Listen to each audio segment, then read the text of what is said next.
Welcome to J is for Justice podcast. If live breaking news and following true crime is your thing, then please consider subscribing to my channel. And if you like what you see in my videos, please consider giving them a thumbs up.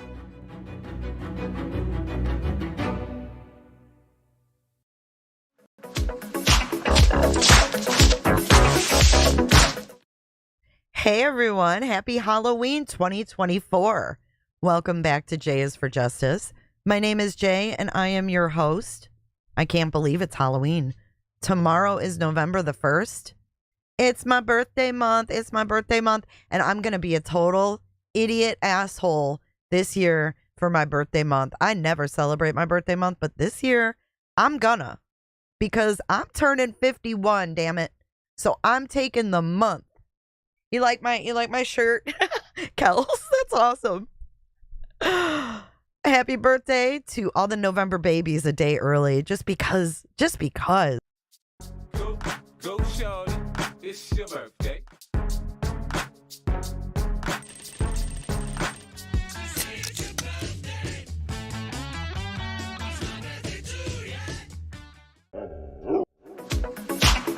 You are damn Skippy. Damn Skippy. I am going to own this month. November 2024 is my birthday month. Welcome in, everyone.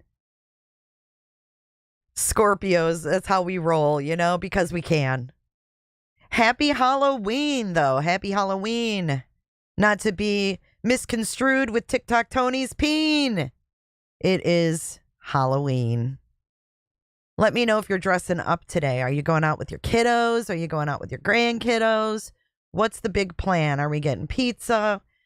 Let me share a memory. Now that I'm getting old, I'm going to be 51 in a week. So let me share a memory. What my mom used to do, because my mom's no longer here if you don't know. But my mom used to make a big thing of sloppy joes. And like when my kids were growing up. And we would all go to my mom's, my kids, I have 3 kids, all of them in their little costumes. And we would have, sloppy joes and take the kids out trick-or-treating. And I would hand out candy at my mom's. It was good times. Adrian, I'm really sorry for your loss. Really sorry. That is horrific to hear.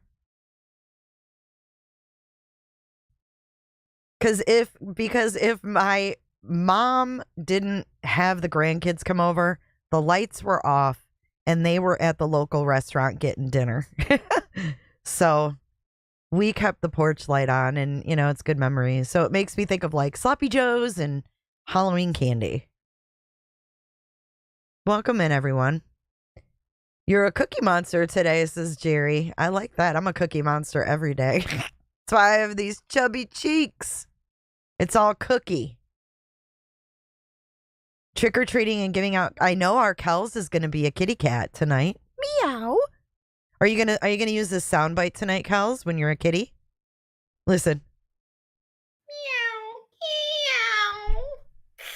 Meow. Jerry says, look at my community tab. I posted a pic of the costume I made. All right, I'll check that out, Jerry. Been at the grandbaby school volunteering. How fun. What a great way to take your mind off it.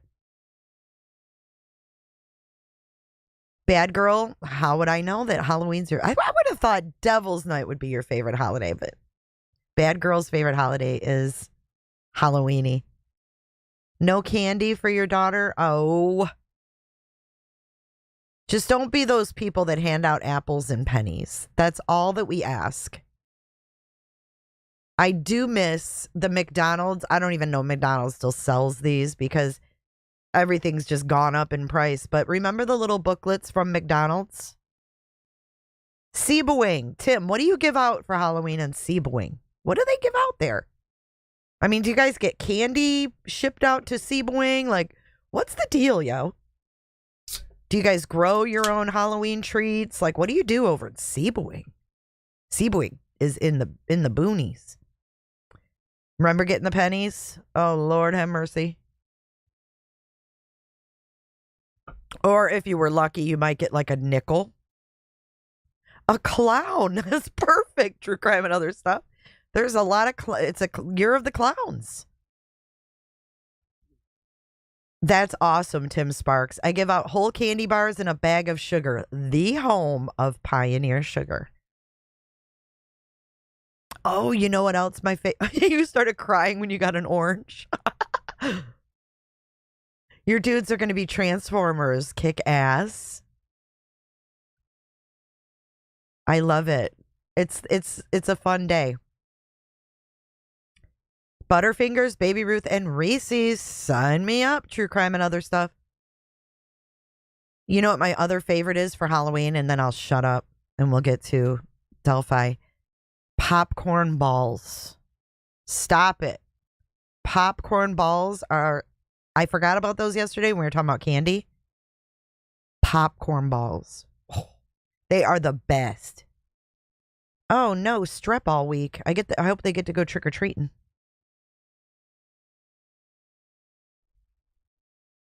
You know, it's funny, Tim Sparks, because Sebring is the home of Pioneer Sugar, which is sugar beets. Up in Michigan, they have sugar beets. Down here, it's sugar cane. And let me tell you, Tim Sparks, there ain't nothing like some sugar cane sugar versus that beets that they cook in that factory and it smells like ass.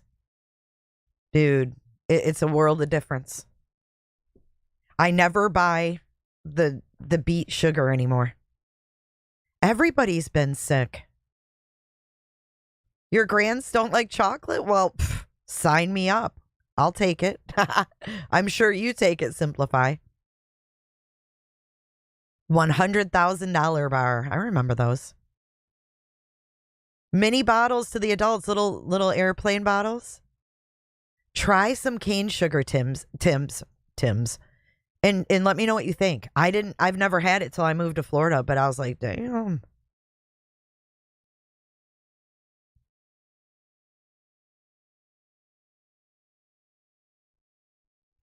So another cool memory, I'm sorry, then I will truly shut up, was my dad and my best friend Heather, her dad, when we were small, like elementary school, they used to take us trick-or-treating.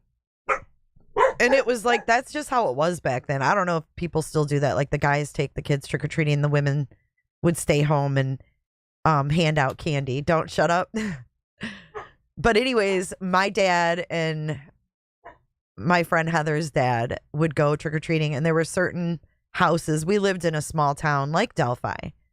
Romeo, Michigan, village is like 3,000 people. So the people that knew them, you know, they had a shot glass. They'd walk around with a shot glass and they'd get shots at some of the houses that we went and got candy from. Nothing like they weren't getting plastered or anything like that, but I just wonder if people still do that. Like, I don't even know if trick-or-treating is a huge thing anymore. Is trick-or-treating a huge thing in your neighborhood? I live in the 45 and up club, so I don't get any trick-or-treaters. You know, Kels, I heard I was listening to a stream and they said, oh, I just made like 300 Jell-O shots. Let me ask you something. Would you take a Jell-O shot from someone you didn't know? Because I fucking wouldn't. And I thought, damn it, it ruined it. Fox News was live. Oh, for Tilson Street, probably Heather Mack. Let me show you Tilson Street before. I'll show it at the end. Let me make a note. Don't let me forget to show you Tilson Street in Romeo. Yes, Romeo is huge on Halloween. Huge, huge, huge. Tilson Street is what started it all. You know most of the people. I'm just saying, like, if you were randomly trick-or-treating,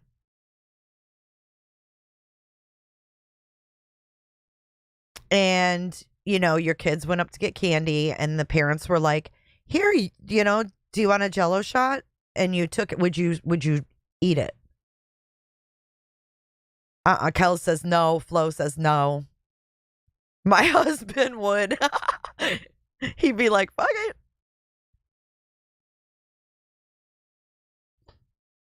How about the people that leave a big bowl on the porch for the kids to just grab? Scrooges on Halloween or no? I actually think it's kind of a good idea. The honor system. I wouldn't expect folks to take my popcorn balls. When we were little, we had to wear those plastic masks that were supposed to fit and we couldn't see or breathe. I remember being E.T. when I was little with the big old E.T. mask.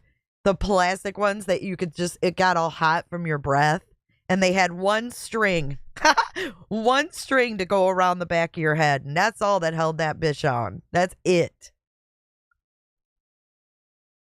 You let them help themselves.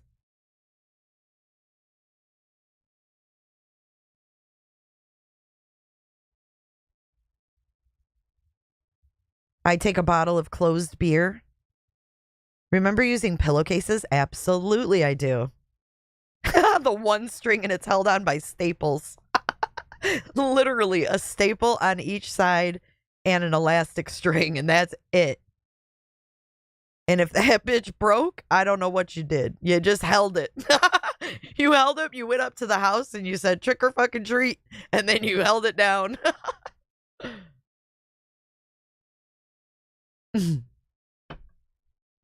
It's so funny. Oh, fuck it says, we did that a couple times and it was all taken. Now we hold the bowl out for them to help themselves. Oh, those costumes were just so the worst. And like a plastic, like the like the main part would be plastic, right? And then those masks. Your granddaughter is going to use your DoorDash bag. That's a good idea. I like the honor system too. That's so funny. Oh, the memories. Thanks for participating and sharing those memories. I think we all like getting nostalgic and going back to those good times. It was always cold and rainy every time. We were in Michigan, so the kids always had jackets, always over their costumes. That's funny, Amber. And oh, there's one more memory. My kids getting home when they were little, dumping all their bags, 3 piles of candy. And like, Rachel, I'll trade you for this. Boo, I'll trade you for this, you know? Awesome. Awesome. Welcome in, everyone. The plastic smell. Yeah, horrible. All right, guys, let's get into today's stream. We're going to be talking about the interrogations, and I chose Lauren from Hidden True Crime to tell us about Richard Allen's interrogations, just because I did listen to Andrea Burkhart and I did listen to Lawyer Lee. Love them both. Absolutely love them. But Lauren is not a lawyer. So I kind of want to hear, and I haven't listened to her yet. I want to hear it. I've heard it from the lawyers. Now I want to hear it from, she's a reporter by trade. You know, she's a trained reporter or investigator, journalist, whatever the title is, but she's not a lawyer.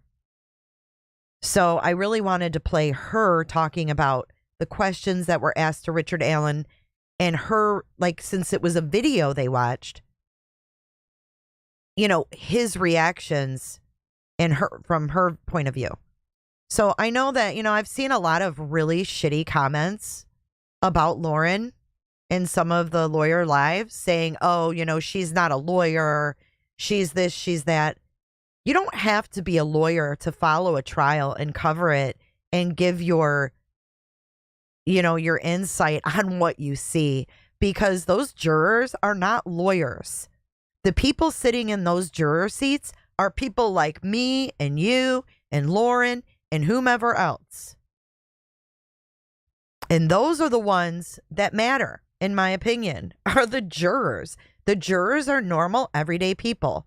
And I want to hear from someone who's not trained in the law to, you know, because if you're trained in the law, like, you're automatically going to think down that path. And there's nothing wrong with that. I just want to hear from someone like me. You know what I'm saying? Yeah, it's great. Yes, she's an investigative journalist or reporter. She does wonderful. And I didn't like seeing the fucked up comments about her.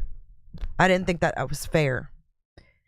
Gonzo, what's up, Gonzo? Everybody give Real Gone Gonzo some love. It's been a while, Gonzo, but it is getting bonkers. I agree.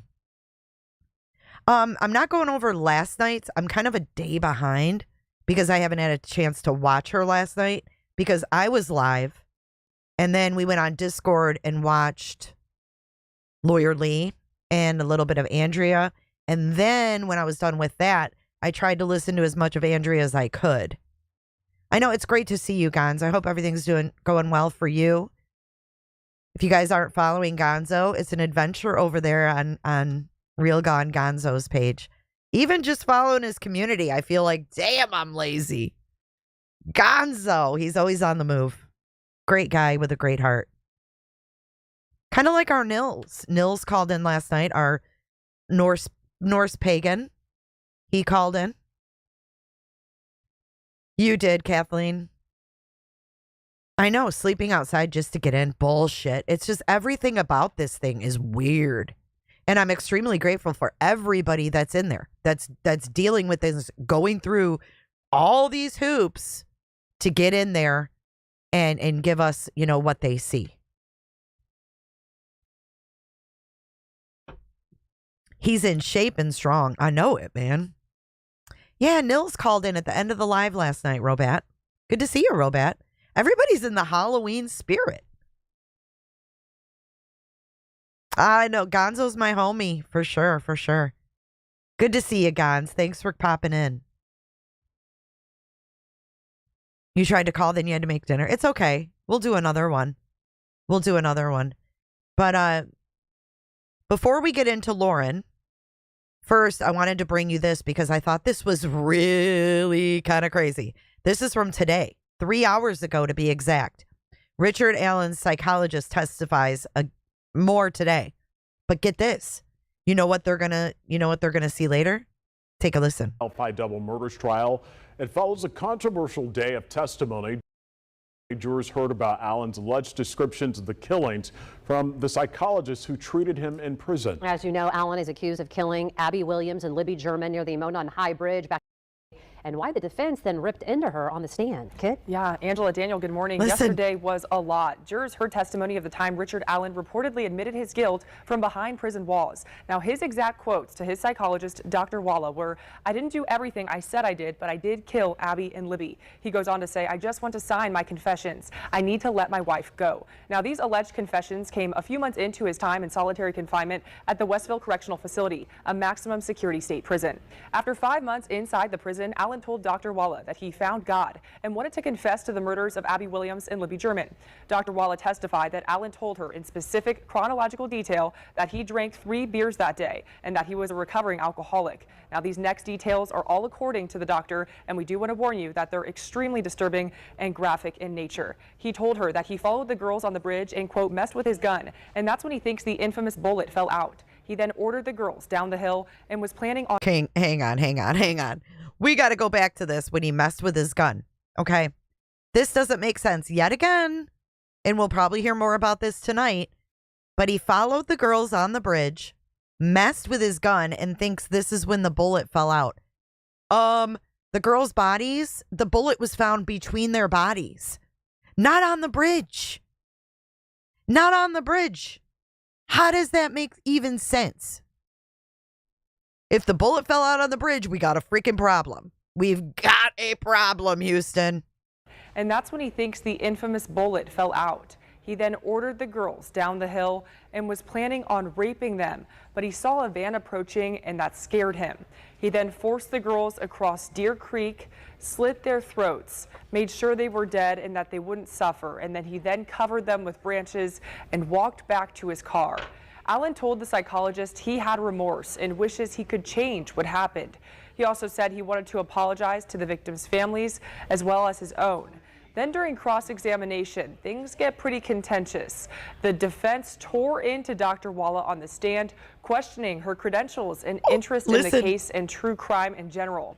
Walla told the court she followed the case through podcasts and social media, and that she even contributed to online platforms. She testified that she sometimes shared the information she learned online with Allen himself. Lady. In the afternoon session, she told the jury she diagnosed him with serious mental illness and that those struggles began in April of 2023.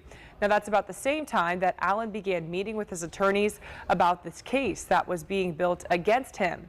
She speculated that his unraveling in these alleged confessions could be due to those meetings and a new idea of what he could face in the future.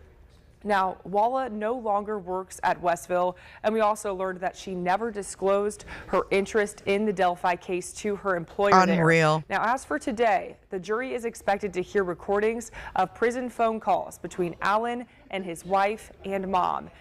That is what's going to be interesting to hear about tonight, guys. Prison phone calls between Allen, his wife, and his mom. Happy Halloween, Sophia Petrillo. Been a member for 2 months. Thank you so much for your support. I hope you'll continue to be a clicker. What was this woman thinking? Watching podcasts and sharing the information with the suspect? What's wrong with her? How can they even have her on the stand as, like, why can't they get her stricken or whatever the legal terminology is? How can you do that? How can you share information with the suspect and then we're expected to believe his confessions? I mean, maybe Richard Allen was like, I just want to sign this because I want to get out of this cage. Like, I want to move on with this shit, you know? Like, let's go to the next step. Like, I confess. Like, I can't take anymore. Hey, John Gone Girl. Happy Halloween. Boo-boo. Boo-boo. You know what I'm saying, though? That's weird. So, Lisa, one of the lawyers was asked, did it seem like Richard Allen's wife was, you know, still in support of him? And they said, yes, it does. Like I think she made a comment, something, that's my man, or that's my guy, or something like that. Bad Girl says this whole case is a complete mindfuck. Robat says, I feel Rick was exhausted, drugged, and lied to. Rick was eating his own shit. He was eating his own feces out of the toilet and drinking toilet water.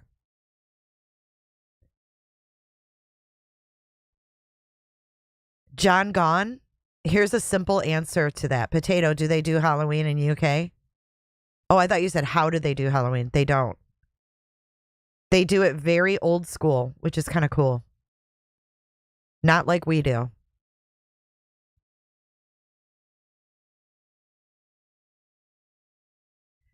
Need some Z's. News has already reported on what was said this morning, and he said things like, I think I've lost my mind, so I need you to know I did it. Do you still love me? His wife said, I do. Oh, sorry. I don't remember what I said, even, Lisa. Yeah, it's a mess. So they're already starting to play the recordings. So a little bit of that is coming out.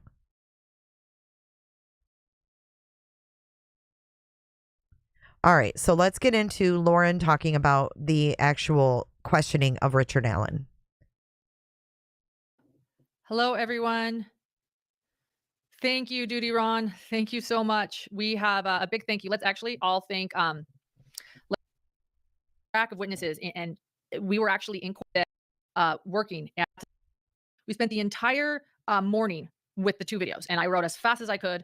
Here we go. As did my neighbors, and we exchanged notes. And I did my best to get the best transcription I can. I'm sure one day you'll all be able to hear these. You know, there's a court reporter in there. But for now, I hope. I'm not even counting on the fact that we'll ever be able to hear these.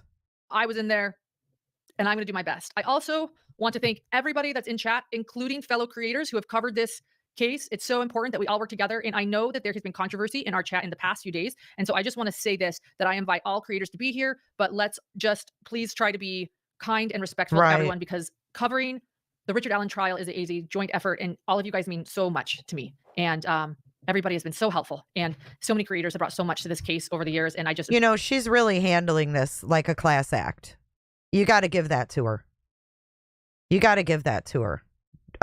Gray Hughes made a shitty video talking about her and her husband, and then he's in there super chatting her.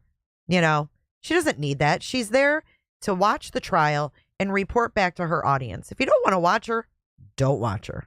And I did give them permission, though, that if something is going awry, they can, in order to help make things easier for them, they have permission to pull on the other side, where the spot is this taking a village. And I just want to thank Brenda house after Kathy Shank brought over the information, and they say, hey, will you come over to the station for an interview? And he's like, absolutely, let's go. So they all go over, they go into this room, and they turn on the camera, and here we are. So October 13th, 2017, he has not heard from police since 2017, when he offered all the information he did about his alibi being at the bridge. And 5 years later, here we are. So I'm just gonna read what I got down. Okay, let's go. Let's do it. So they come in, they spoke to Dolan. So remember, Dolan was the one that interviewed Richard Allen back in 2017. So they're starting to say, hey, look, we spoke to Dolan, and we just wanted to know what you saw. You know, we learned you were at the bridge. And in this video, by the way, Richard Allen has a dark sweatshirt on. He has a long goatee. A lot of our witnesses today had long goatees. So long goatees must have been a thing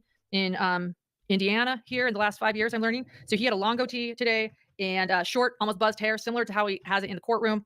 And so then he just said, FYI, I'm just going to be stopping at certain points to like make comments on this. FYI, just so you know.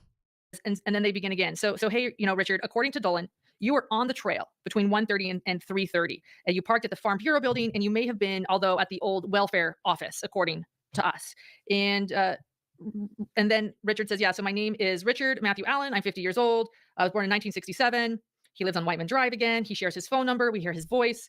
By the way, that's interesting. I know everybody's asking if, okay, you know what? You guys are wondering. I wasn't going to say anything. You guys want to know if his voice matches Bridge Guy, right? I even got a text from Ahmad just now saying everybody wants to know. So let me just say this. Is it a match? I don't know what a match is. I don't know if there's a match. Could it be? I'm no voice recognition analyst. So this is coming from Lauren, woman and reporter in the courtroom, and nothing else. I'm no expert. We have to realize that the voice was amplified. It's quiet. Like, I hate to even like speculate. This is very difficult for me, but everybody's saying this is all you guys want to know. Is it possible? It's probably possible. I think I could say that about a few voices. So I agree with her here. Okay. That voice has been amplified. You know, there's been background noise taken out. And you guys all know that when you mess with audio, I mean, this is probably the FBI or whoever doing this, ISP, but it's hard from 3 words down the hill to recognize someone's voice, especially if it's been effed with. You know, with background noise removed, voice amplified, it's already, you know, you could barely make out down the hill or whatever. Take that for what it's worth. I don't know if there's a match. So that's all I'm going to say about that. But there was no like, that's the voice I've been waiting to hear. There was no that, but could it be possible? Right. And I think that is probably true for anyone, whether it was RA or not. I think that voice could have been like, oh, that sounds like RA, you know? Yeah, it could be possible. Could it be possible to be someone else's voice? Yes. Is that fair? Let's leave it at that. So back to this. Now that we got that out of the way. He gives his phone number. I hear his voice. He is very calm. Richard Allen is very calm as he shares all this personal information. He, again, shares his phone number. He's calm. They ask him what kind of phone he has. He says he has an Android. They share an email, rick2045@frontier.com. This was interesting. Before he shared the email, he goes, I don't know, maybe he was deciding which email to share, but he went, then he shared the rick2024. And then he said, I have another email too. It's fujacko@gmail.com. That's an interesting email because they brought that email up in court actually yesterday at the end of court, saying that they wanted to do a Google search results using that email. And the defense was arguing that there's no guarantee he's the only one that used that email address. So put a pin in that. We'll find out what they decide. So there's that email address. They asked for he doesn't have a Facebook account. His wife, Kathy, does. He's married to Kathy. He has a daughter named Brittany, 28 years old, 1994. They ask her last name. He actually struggles spelling her last name, and he explains that she married a man that was originally from the Philippines. He lived in Canada, and they got married in 2017. He explains that he graduated high school in Miami in '91. He studied accounting, and then he explains that he was in the military, National Honor Society, Army National Guard, rank E5. He doesn't go to church, although he occasionally goes, but church isn't really his thing. They asked him about his health. He said he had a heart attack in 2010, and I think he said a couple cents. It was kind of hard to hear. And then he struggles with, and this is going to be a theme throughout the entire day. But he says back then, I struggle with severe depression and anxiety, blood pressure, and cholesterol. Hold on, let me just clear Like my throat. every middle-aged man. Okay, are we good? We're good. In 2013, he worked in Peru. That's not the country. That's Peru, Indiana.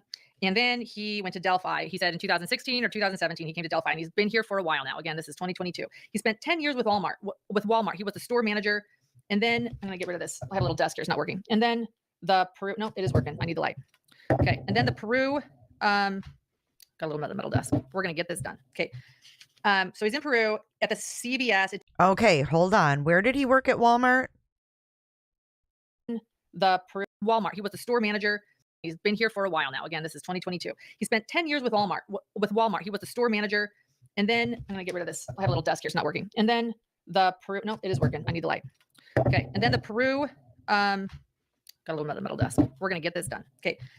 So he's in Peru at the CVS. It didn't work out. He was training. He didn't transfer back. It's a long story. He explains. So he worked at Walmart for 10 years. I didn't catch that the first time I watched this. And then he was at CVS in Peru.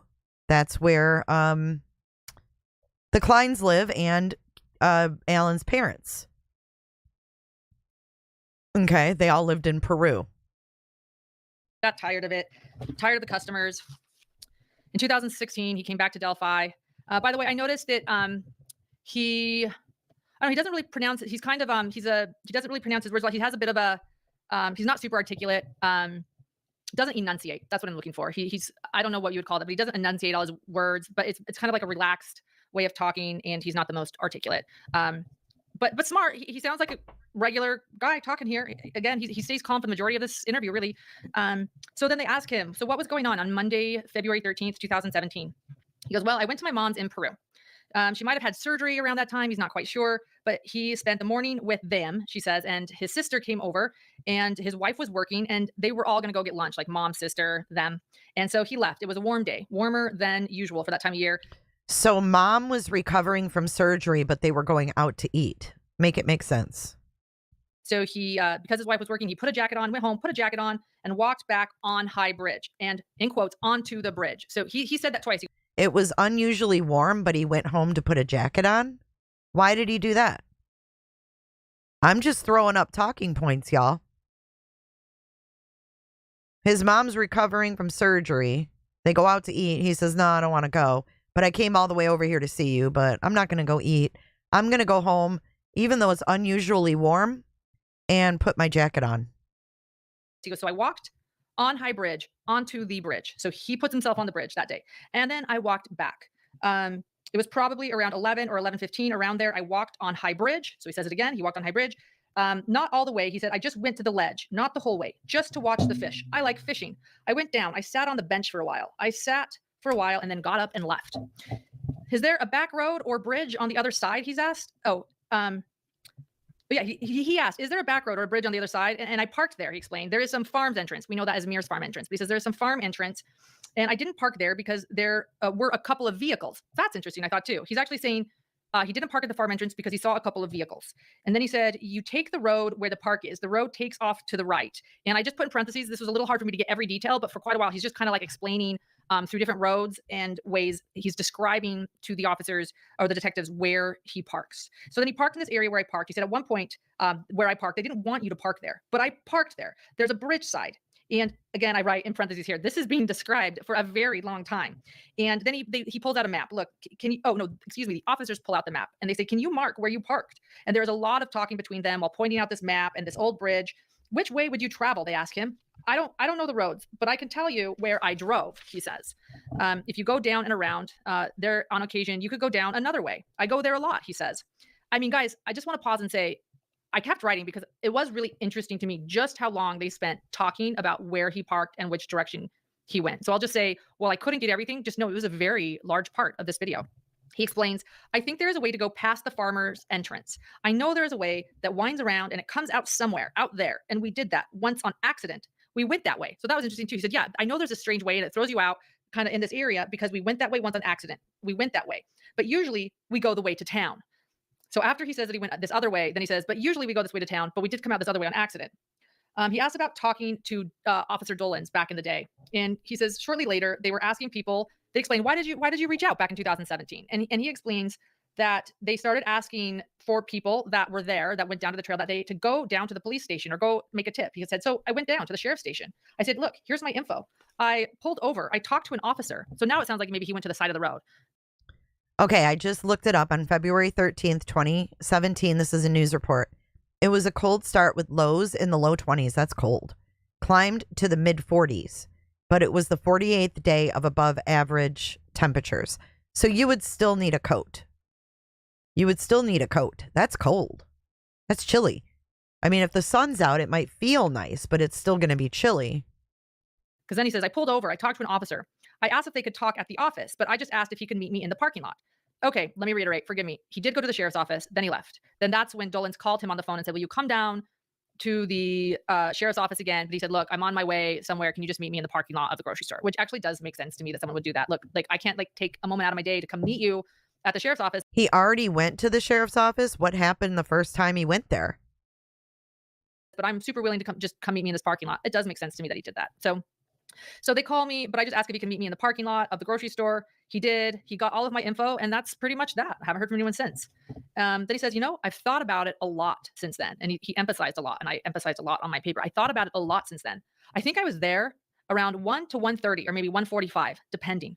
I walked down the trail. I approached the trail. There were 3 girls walking the trail, and one was watching the other 2. So he explains that one of the girls was older, and she seemed to be babysitting the other 2 girls. I remember they all looked similar walking down the trail head, and they didn't see me. I didn't see anyone else the entire time. There were other vehicles parked at the farmer's entrance. And then they ask him, had you ever been out there before? And then he gives this very long explanation that was hard to follow, and I checked it with my courtroom neighbors. But he explains that he had been out to this trail before, and explains that the first time he came out, he wasn't even living in Delphi at the time. He said, yeah, we did a cleanup for the Lafayette Walmart where I worked. And it was where I sat on this bench, and there was this little shed back then, and the local Walmart in 2006, it wasn't even a Walmart at the time. I went to CVS, and so he was going all over the place here. He explains that he was working, and he started going out around this time where they were helping with some flood waters or something back. It was really confusing. So he gives this whole kind of story for, the first time he ever came out to the trail, which sort of equates to being 2006. And then he said, sounds like he was maybe nervous and just all over the place. Said he got associated with whoever runs the Erie Canal. Dan McCain got involved. He brought people out from Walmart to the Erie Canal thing, the Carlton Bridge that day. And he said, I just remember an SUV sedan at Mears. So going back, so he explains that that's where he sort of was introduced to the trails, and then he started taking his family. So his family started going out to the trails, in other words, back in 2006, well before he ever moved to Delphi. And I want to point that out because that's interesting. Well, his daughter had her senior pictures or some kind of picture where she's sitting on the railroad tracks right where they went down the hill. But wasn't it said before? I could have sworn somebody told me that he had never been there before. But then I was like, his daughter got her picture there. It was her graduation pics. To me, Richard Allen was familiar with the trails. We know all the way back in 2006. He's kind of giving the story of oh yeah, back in the day, this is when I became familiar with them. So then he says, going back to that day, that February 13th day in 2017, he says he just remembers an SUV sedan at the Mears Farmers entrance. And I parked where I didn't see anyone. That's interesting. I parked where I didn't see anyone. And then again, I just put in the parentheses, so much talk and explanation of where he parked. And I'm going to read some of that. He said, a lot of people parked at the farm's entrance, but no one was supposed to park there. So I didn't park there. The farm's entrance is the most convenient, but I didn't park there. I never knew the name of the building where I parked. I explained though to you that I took a left and then I took a right. And they're again pointing out the map, really kind of understanding where he parked. How far up, they ask, the high bridge did you go? He says, no idea how many feet. There was a platform thing that sticks out between 6 and 10. I used to walk across the whole bridge when it was in better shape, but I don't go all the way across anymore. Again, I just went out to see if I could see any fish. So he has crossed the bridge on numerous occasions, he says. It's okay, Robat. Don't be ashamed. So they ask him, if you parked here, so they know on the map where he parked, in other words. There's questions about it, they really know. They figured it out. They took a really long time figuring out where he parked. So they explained, if you parked here, where did you go to get into the trail? He explains again, after they asked that question about where he went into the trail, he explains again why he parked where he parked. He explains at some point, you just walk along the road.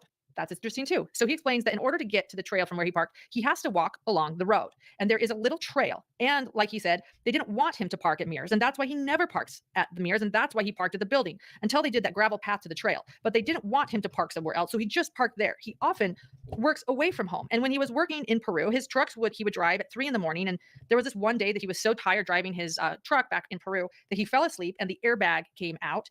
And he went to the side of the road and he hit an SUV on the side of the road. And he stopped. He hit at full speed, he says. So anyway, he said he got out. He couldn't find anything anyway, blah, blah, blah. Long story. And by the way, that's not me saying blah, blah, blah. This is Richard Allen saying it. I literally quoted him. I get out. I couldn't find anything, blah, blah, blah. Long story short, my point is I was driving a black car then and I drove to Delphi and I didn't need it. So I drove the black car. So my wife drove the gray car, but sometimes I take the black car because it's more dependable. But anyway, it has her license plate. I got her a gray car 3 or 4 years ago. I got her the black car. I look at the jury at this moment because this is, to me, it was really interesting. Like he was just getting so detailed. So I look at the jury to try to figure out what they're thinking during this. And honestly, the jury looks completely poker faced. 2 of the jurors' arms are folded like this, as they're just like zoned in on the video. They're just sitting here, arms folded, watching. Every juror poker face. I can honestly tell you, I have no idea what the jury is thinking at this moment. I do notice that in the video, he does a lot of touching of his face and his ears. And again, I'm not a body language expert. Actually, technically my husband is, but my husband says that like it's all objective. And so my point is, I don't even know if that means anything. I'm just sharing it. I've noticed that he touches his face a lot, even in court. So I'm noticing that here too. Take that for what it is. Just sharing it. A lot of touching of his face and his ears in the video. The only people I saw, again, he states, were the girls, and the girls that stood out to me. I was walking towards them, an older girl and 2 younger girls. I didn't see anyone else. I didn't see anyone else jump out to me. And then they asked him, this is exactly how they asked him. Did you have a phone or a watch with you? And this is what he says. I thought this was interesting. So they say, did you have a phone or a watch with you? And by the way, the tone of this conversation is calm and casual still at this moment. It's just like a bunch of dudes at lunch, you know? So did you have a phone or watch on you? He says, I think so. I had a program so that if you didn't have service, I could get my phone still. I watch the stock market on my phone. I like to look at cars and I like predicting what might happen. So that's how he responds to his phone. That was interesting. So then he says, and then they ask him, what did you wear? And he said, a jacket, blue jeans, and then I have a Carhartt jacket. We've all had Carhartt jackets over the years. I have a blue one. I have a black one. I think I have an off-brand one. Could have worn that. I have hoodies, jackets, a little bit of everything, sweatshirts. And then Richard Allen in the video takes a sip of his water after he shares that. And then they say, okay, what kind of shoes were you wearing? He says, shoes. I've had them for 10 to 12 years. I would have been tennis shoes. I've had military boots though, but I haven't worn those in years. And I have combat boots. I haven't worn those in years either. So probably tennis shoes. But if it's wet, I'll wear the combat boots. They are waterproof, but I don't know. Oh, and then he says, but I don't know. This wasn't that long ago, but long enough. And then he kind of mumbles, and I look over the jury, and they're looking, and then in the video, they leave, like the officers leave for a second after that. And while they leave, just to demonstrate, actually, I can't demonstrate because I don't think I have my phone. Where is my phone? Oh, let me grab my phone really quickly. So they leave, and just so you guys can know just kind of how casual it is, he has his one hand on one arm, and he's just kind of looking at his phone. He's just kind of scrolling his phone like this, just chilling. So that's what it looks like. Oh, and I'm glad I grabbed my phone because I see from a moderator I need to slow chat. So pause for a second. So no, he didn't. And he said that he doesn't remember what kind of jacket, and it could have been an off-brand Carhartt. I mean, this picture, the picture of Bridge Guy does not show enough. Mailman is here. Every day, same person, same time. Bella goes crazy. Never fails. Same man, same Jeep every day. Never fails. Oh my God, Jammers. She says, oh my God, Jay, you are skin and bones. I love your new picture. How freaking cute is that? Little Red Robin Riding Hood. Robin. Robot. I have questions, says, without the confessions, they have nothing. They got those while he was on a lot of meds. I don't believe any of it. He said he covered the girls with sticks. That's not really how they were found. I agree with you. I have questions. I have a lot of questions too. Speedy, no, they're not dressed up. I'm a Scrooge this year. Let's see. Did I miss anything else? Oh, I did. Anonymous said, I'm so thankful I could finally renew my membership. Happy early birthday, Jay. Thank you, Anonymous. And it's wonderful. Thank you for your super chat. And it's also wonderful to have you back on the Clicker crew. I know she's Little Red Riding Hood. Jammers. The Little Red Riding Hood. All right, let's skip forward a little bit. Let's get past this part. Let's get to where it gets a little more pretentious. Okay, he starts folding his arms here. Through Wal. November 11th. I'm 11/11 next Friday, y'all. Next Friday, birthday celebration. Excuse me. Walmart until I left to Delphi. And then they say again, okay, well, we could start with this phone if it's okay with you. And then they actually hand him at this moment, just to like, make things a little more tense. They hand him sort of like a permit, and he's reading a search permit. And now arms are folded now in the video. So it quickly kind of shifted. They say, okay, so anyway, can we ask for your password? And are there any questions you have for us? And then he said, well, this sounds more like, look, I don't want to be, he said, this sounds more like, so now Richard Allen's getting concerned. Look, I don't want to be anyone's fall guy. I just want to be helpful. And then they say, well, we need to try to eliminate you. But then he says, and then he goes, sure, but I don't want to be anyone's fall guy. I'm not questioning your integrity, officers, but see, what I'm saying is, and I didn't get the rest. Sorry, I put ellipses after that, ... because I didn't get the rest of that. Then they come back and they say, I see what you're saying. The officers state, the detective states, but from our perspective, we just want to make sure everything you're saying is true. We want to look at your car, look at your house, and it's all very important. He states, I get that. I don't mind you going through my house, but it feels like you're starting to blame me. And I don't want to be a fall guy. They say that's really scary. I mean, think about being in that position. It's one thing when it's Stephen Stearns and you've got all this CSAM material. There's no doubt in your mind. He's got pictures and everything else. But this guy, from all intents and purposes, had nothing like that on his phone. He didn't have any CSAM material. He's definitely not charged with that.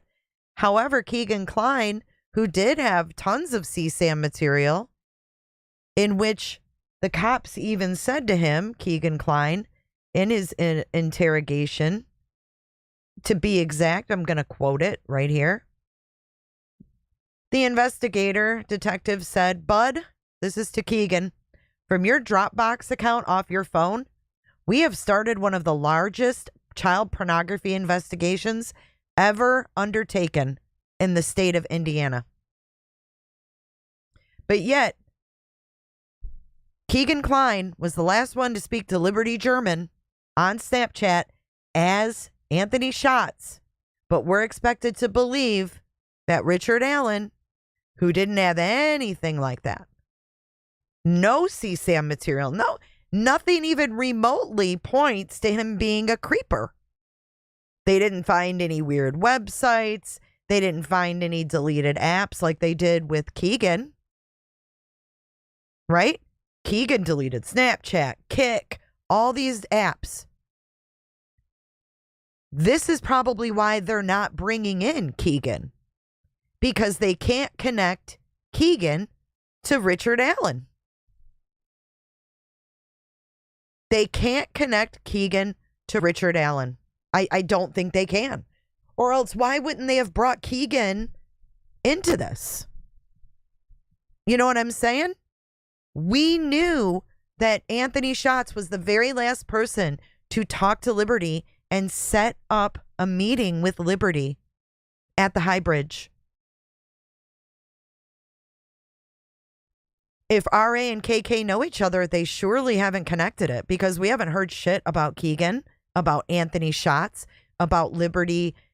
According to Keegan's transcripts, the detectives told Keegan that Liberty was pretty much head over heels for Anthony Schatz. Head over heels. That changes the story. It's kind of like when you have a missing teenager and the father tells everybody he didn't have any internet access. He had no devices. He used my accounts. He didn't have any of his own accounts. And then you find out later he had a Gmail and he had YouTube and he had this, Minecraft. He had all this bullshit, Call of Duty Mobile, burner phones. It changes the whole aspect of the case and how you look at the circumstances. So why is it not important to the state to present that these girls were on social media Snapchatting with a man who was asking for nude photos and videos? It's bullshit. It's part of the story, in my opinion. And I'm wondering why it's left out, right? Weird. Oh, the Keegan Klein thing just gets me fired up. I can't stand it. I think it's fully connected. I think it's foolish to ignore the last person that talked to her. He was also talking to a friend of hers. Messed up. Messed up.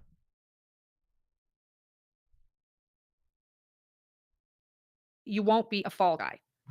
And then he reiterates again, I thought this was interesting. He said this a few times. He goes, look, I'm not, so to the officers or detectives, he says, I'm not questioning your integrity. But if you're going to search my car and my house, I am not going to allow police without a warrant. But I'll let you look at my phone. They say, great. And then they have a question. So will you try to get us that other phone again from 2017? He states, yes, I will try. And then they said, so what is the phone again? And then he said, oh, it's a Google something or other. The code is 2045. They say, you know what? And then they question, then Richard Allen comes back. He's rethinking things. And he says, you know what? Let me talk to my wife first. I don't want to be associated with this anymore than anyone else does. And I am no angel. And I don't want you looking at every website I visited. So let me just talk to my wife first before I let you all in. I've never questioned, though, anyone else's integrity. And then the police say, look, I don't want you to think that we are randomly coming after you. And then he said, I don't think you are coming after me. That's going to change. Confronted him. So, we're just getting some things hidden. They said, well, look, you said that you were at 1:30 to 3:30 on the trails. And then he said, no, I left more like 1:30 from the trails. And then they said, well, we just kind of need to know things like that then to get exact. Like, I just know. And then he explained, look, I just know that I left at 11 a.m. because I wasn't going to do that lunch thing. I was just going to watch the stock market. At this moment, I look over at Kathy Allen, his wife, who's in front. And she often does this. But during this moment, Kathy is shaking her head like this. And she's looking very sad, almost like this. Don't know what it means, just sharing. I can't imagine how all the families are feeling in here. So he's now been passed the tip lead from Dolan's, and he's reading the tip lead from 2017. And Dan Dolan's is his name. And then he says, as far as searching my house and my phone, and I didn't get the rest of what he said. And then the officers say, look, it would be very helpful if we don't find anything, that's great. Like it would just be very helpful. And he says, like, we are here because we haven't found the guy who did this. Oh, this is important. This is a quote from Richard Allen. Excuse me. Richard Allen states, like, look, we are all in this room together because we haven't found the guy who did this. And I don't want to become that guy. And I watch Dateline every week with my wife. And I know that you won't find anything. And you can come get the info that you need. I have nothing to do with this. I haven't been a part of this investigation. It's a horrible thing. And I don't want to be a part of it. I watch Dateline every week. Was this case ever on Dateline? Do you guys know? I wonder if Richard saw me on Dateline. Richard in the house. Dateline, NBC, Delphi. I'm not sure if they ever did an episode on it. I'm just curious.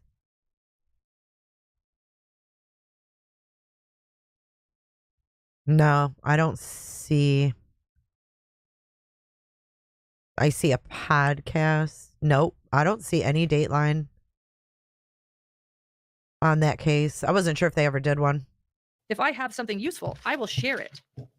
And then they say, look, if we can look at your car forensically, then we can say, we looked at Ricky, we looked at his car. And then he said, look, I need to talk to my wife first. And I know y'all don't talk to nobody, ... didn't get the rest of it. And then detectives say, look, a couple of things to ask. If would you mind if we stepped out for a minute? And he says, go ahead. And Richard Allen then at that same time, he actually goes into that same stance. He has his phone. He looks very comfortable and he's just kind of scrolling his phone and has his hand on the other chair and he's leaning back like this. That's kind of what he does the whole time the officers are out. So I wonder what he was scrolling through on his phone, right? Because like if you remember in the Chris Watts interrogation when they would disappear, you know, they watch, see what you're doing. Chris Watts sat there and looked at pictures of his kids, played a video. You could hear their little voices. And that was when they brought him pizza. And he proceeded to eat every last morsel of pizza on the plate while a picture of his little girls sat in front of him. Yeah. So I wonder what Alan was scrolling through. Like, that would be interesting to know. In the courtroom, it's his attorney Baldwin that looks more like that. Baldwin is sitting right next to him, and he has his arm around Richard Allen. This is something that Baldwin has actually done quite a few times in court, including both times that the crime scenes were shown. Yesterday was the second time, and then the first time. Both times that happened, Baldwin has his arm completely around Richard Allen. And during this interrogation this morning, I made note it was the same thing. Baldwin had his arm around Richard Allen. So Richard Allen looks at his phone, and so back to the video, just staring at the phone. He's not moving. He's not touching his face. His left arm's on the chair next to him, looking down as he scrolls with his right hand. He looks up, he pauses, he finally puts his phone down, then he picks it back up. So his phone, like many of us, including me, is sort of, I think, his like crutch during this like long wait. He's putting it down, he's lifting it up, he's looking at it, but he's not touching his face. He's just kind of, you know, looking at his phone. They come back in. He said, look, one thing you told us was your car. And we have a picture of your car going up the trails that day. And they show him the photo. And he says, hold on. They say, I'm going to be honest with you. We know that, you know, we have a pic of an individual on the bridge. And you describe yourself that day and what you're wearing. And it's similar to the picture of the guy on the bridge. And then he goes, look, it's not me. I've never met these girls. So even if it looks like me, it is not me. I have never met them. End quote. Then this was a really interesting moment. They bring up the house incident. I think that Dr. John, my co-host, brought it up in his personal analysis, criminal psychologist John Mathias, before I left for trial, about an incident where police were called to the house and they ended up transporting Richard Allen to the hospital, I believe police did. So the officers bring up the house incident and they say, look, we know about this when they were called by Kathy, when the police were called by Kathy.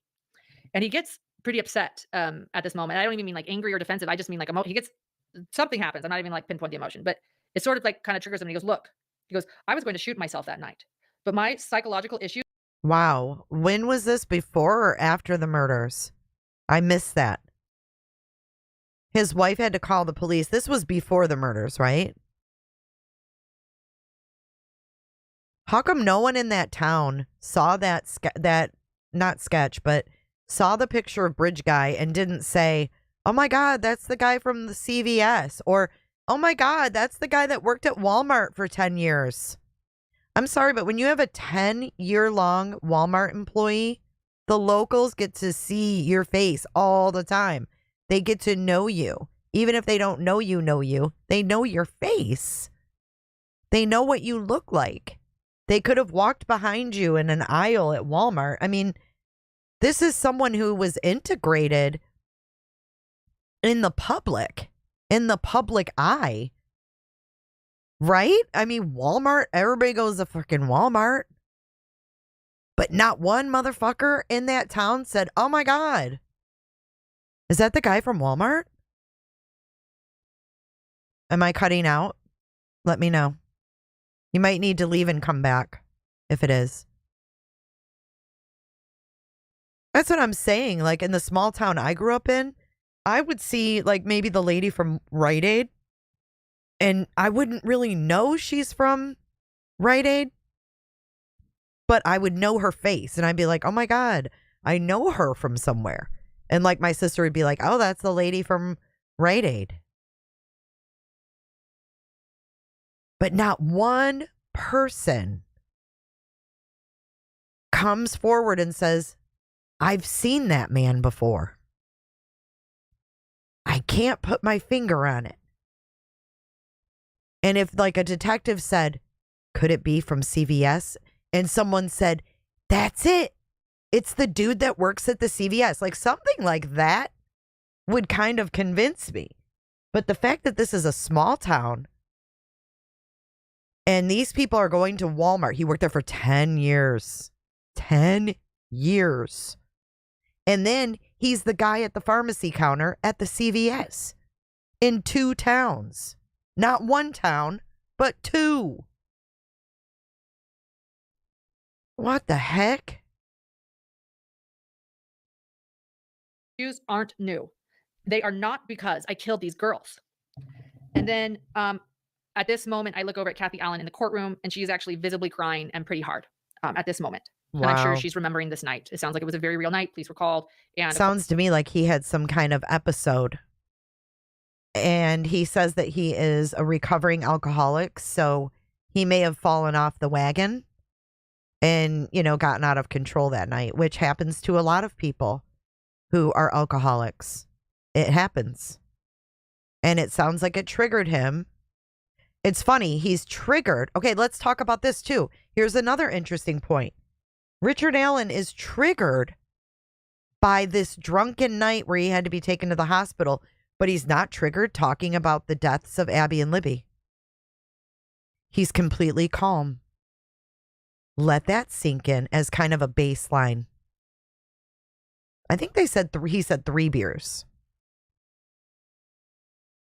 But if you think about it, he's being interviewed about these murders, these brutal murders, and he's cool as a cucumber, but he's triggered over this, you know, this night where his wife was worked up and had to call the police. And it sounds like from the story in the, you know, interrogation room that he's pretty protective of his wife and her feelings and where, you know, how this is affecting her, etc. So that doesn't match up either. Just a couple little points. according to Richard Allen himself, he says that this was a night where he was considering taking his life. His wife is crying in the courtroom. And she's holding the top of her nose like this as her head is bent down crying. And then goes back to investigators. They say, look, we need to find out what happened. You're wearing the same clothes, the same hat as Bridge Guy. What we want to do is look at your phone and the data and check it all out. You say you're a nice guy. I believe, so many pages here, that you're a nice guy. You rode in the car with us here. We had a nice talk. At this moment, by the way, Richard Allen is not like this. He is now like this, sitting in this room. So while they're telling him, he's closed off. He's got his arms crossed now. They want his data from his phone. This is getting invasive. It's one thing probably to sit there and answer questions. It's another thing when you want to start to get invasive, right? Because you start thinking probably. I mean, let's talk this through. It's not illegal to watch pornography of adults. So would he really want that exposed? Would you really want to hand over your phone? Like if you were watching porn? And then you think, God, are they going to twist that and turn that against me now? I'd be like, no, my arms would be folded. They would be. My arms would be folded right across my bones. And I'd be like, I'm not digging this. I want a lawyer. He should have asked for a lawyer a long time ago. Lesson learned from this. But what can you say when you know it's not you? What more can you say than what he is going to say to them? Then they tried to triangulate, him and his wife, splitting them up, trying to turn them on each other. All of these tactics. Maggie says, same as if they asked me for my purse. No. Right. It's invasive. Now you're going to shut them out. Like, nope, no more. I'm not going there because I didn't do it. It would be so infuriating, frustrating. And then, if you take it a step further and think about the treatment he received in that prison, never have I ever heard of even the scariest, most brutal murderer being held in a state prison on suicide watch for a year. Was it a year and a half? However it was, one day too long. Because I don't understand how you have innocent until proven guilty. And then on the other hand, you have locked up in the worst state prison. So bad. It's being shut down. It's horrific. I've looked it up. I've researched that prison. To sit in a high security with these inmates that are already convicted, right? You're supposed to be presumed innocent. Why the hell am I sitting here in a suicide gown with cameras on me in a cage? Why am I unable to go outside? That's not innocent before a trial. Being presumed innocent. Some people before a trial are out on bond. Some people are out with a tether. And this dude is completely on the opposite end of the spectrum, put in a state prison? In solitary?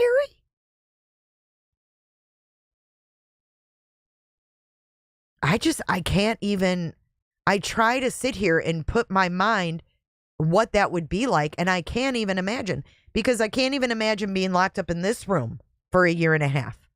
And I have everything I need. It's cozy. You know what I'm saying? It's mine. I've got carpet. I could get cozy. I've got blankets, and I wouldn't want to be fucking locked up in here for a year and a half. I'd go absolutely bonkers. And that would be with having the internet and power, control over my lights. It just defies logic.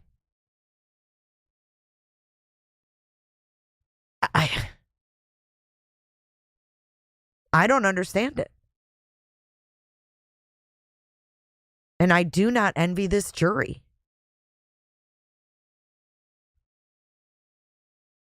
Oh, I know. We'll talk about that therapist hopeful one. We're not quite there yet. It boggles my brain, man. Who wouldn't be suicidal? I mean, you put someone, if they're not suicidal when they go into the suicide watch, they're gonna be.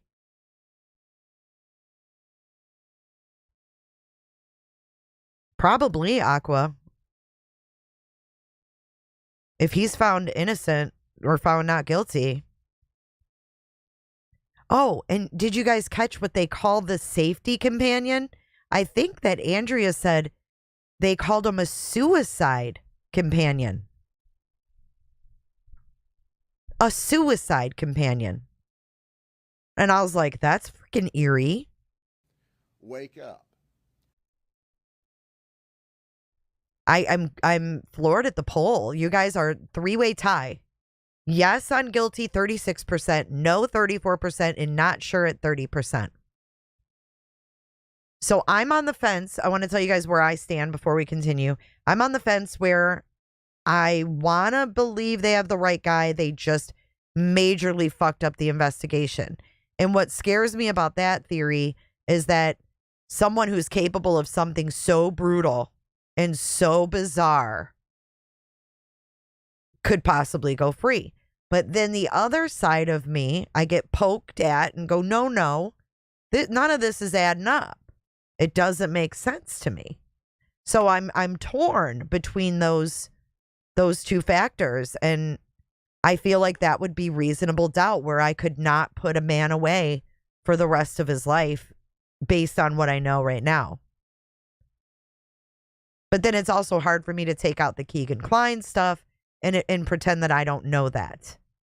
So I wonder if any of the juror questions, if they were asked if they knew about the case, if they knew about Anthony's shots, if they knew about Keegan Kline. I wonder if any of that came up, like if any of these people were aware of those reports. Because for years we heard Keegan Kline, a suspect in the Delphi murder investigation, from all these news outlets. I believe the jury should know about it, and I think that the defense is going to be the ones to bring it in.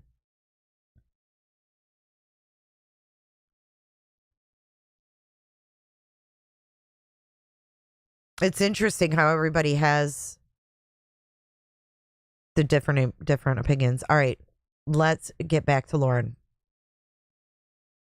That they think he's a nice guy, and how they reminded that they all rode in the car over here together. Oh, Richard butter Allen in is his like this. ass. They're like, look, you rode in the car here with us. We had a nice talk. And a lot of us, what we need to figure out is why you say one thing, but we see another. And he said, look, it is my car. I told you I could have been driving that car. It is his car. He goes, and they say, look, and then he says, I'm not concerned, but if you are asking if my story has changed, so I feel now, he goes, I feel now I'm being interrogated. You talked to my wife and my daughter, and my family thinks I did this. What would you suggest? And then they go, well, what would you suggest we do? He goes, you went and talked to my daughter and my wife, he says. I cannot tell you what happened. If this is a quote they've already mentioned in court, it's important. If that photo was taken from the girl's phone, then it is not me because I have never met them, end quote. You said, though, that you were on this bridge at this time wearing these clothes. And he says, no, I didn't. And they said, yes, you did. The question is that you? It's what we want to have an answer to. Did you cross the bridge all the way to the other side and go down the hill? And then he said, what do you mean? And they said, you said you walked on the bridge. And he said, this is the first platform. I don't know how far I went. I haven't gone that far in years. He already said that. And then they said, the question is this you? And they point to the picture. And he says, no. I told you, I could be wearing a lot of different things that day. And they said, you said you could be wearing a black or blue collar heart coat. And then he gets defiant, and Mullins is actually getting really close to him. So the interview started where they were across the table from each other. And now Mullins is like, so I'm on the corner, you can't see, but I'm on the corner of the dining room table. So if Richard Allen were here at this corner, he was right here, this other corner, like kind of like, I don't think he was trying to do it to intimidate him. I think he was just trying to like get comfortable and show him things like, look at this picture, look at that. But it has shifted where like Mullins is like right here next to him. And Richard Allen is now being defiant, arms closed, like defensive, and they're showing the photos to him and they're talking to him. He states, it's not me. You're not going to make me believe it's me. That's a direct quote. I thought that was interesting. It's not me. You're not going to make me believe it's me. And then the investigators say, put yourself in our situation while we are looking at all of the evidence. Think of what you've shared with us. And then he says, I'm done. Arrest me or take me home. I'm done. And then the video's redacted. And I should have mentioned that there are some redactions in both these videos. It's like a black moment. They put like a black thing on the screen and then they go back. Don't know what they redact. There's a black screen right there. So they also redacted his damn video played in the trial. What isn't the now? Correct me if I'm wrong here, but isn't the trial the opportunity that you take where, and that's where everything's unredacted?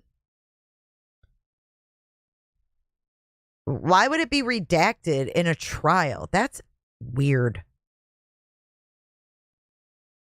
Then he says, this is ridiculous. You're trying to tell me I gave you a description of Bridge Guy and I didn't. You can't even say that that's a Carhartt coat.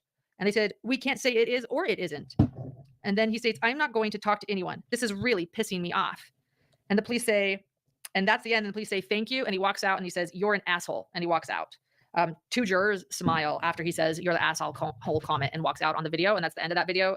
Two jurors were smiling. Don't know why, but they were. Then the morning break happens. I look over at Kathy Allen. I look over at everyone. I just kind of scan the courtroom to see what I noticed that's important to report. And Kathy Allen was crying very hard after this interview ended. Poor Kathy. She didn't ask for any of this. How's the chat? I slowed it down. Let me know before I jump into this next. Let me know how the chat's going. Maybe, yeah, I mean, maybe they were.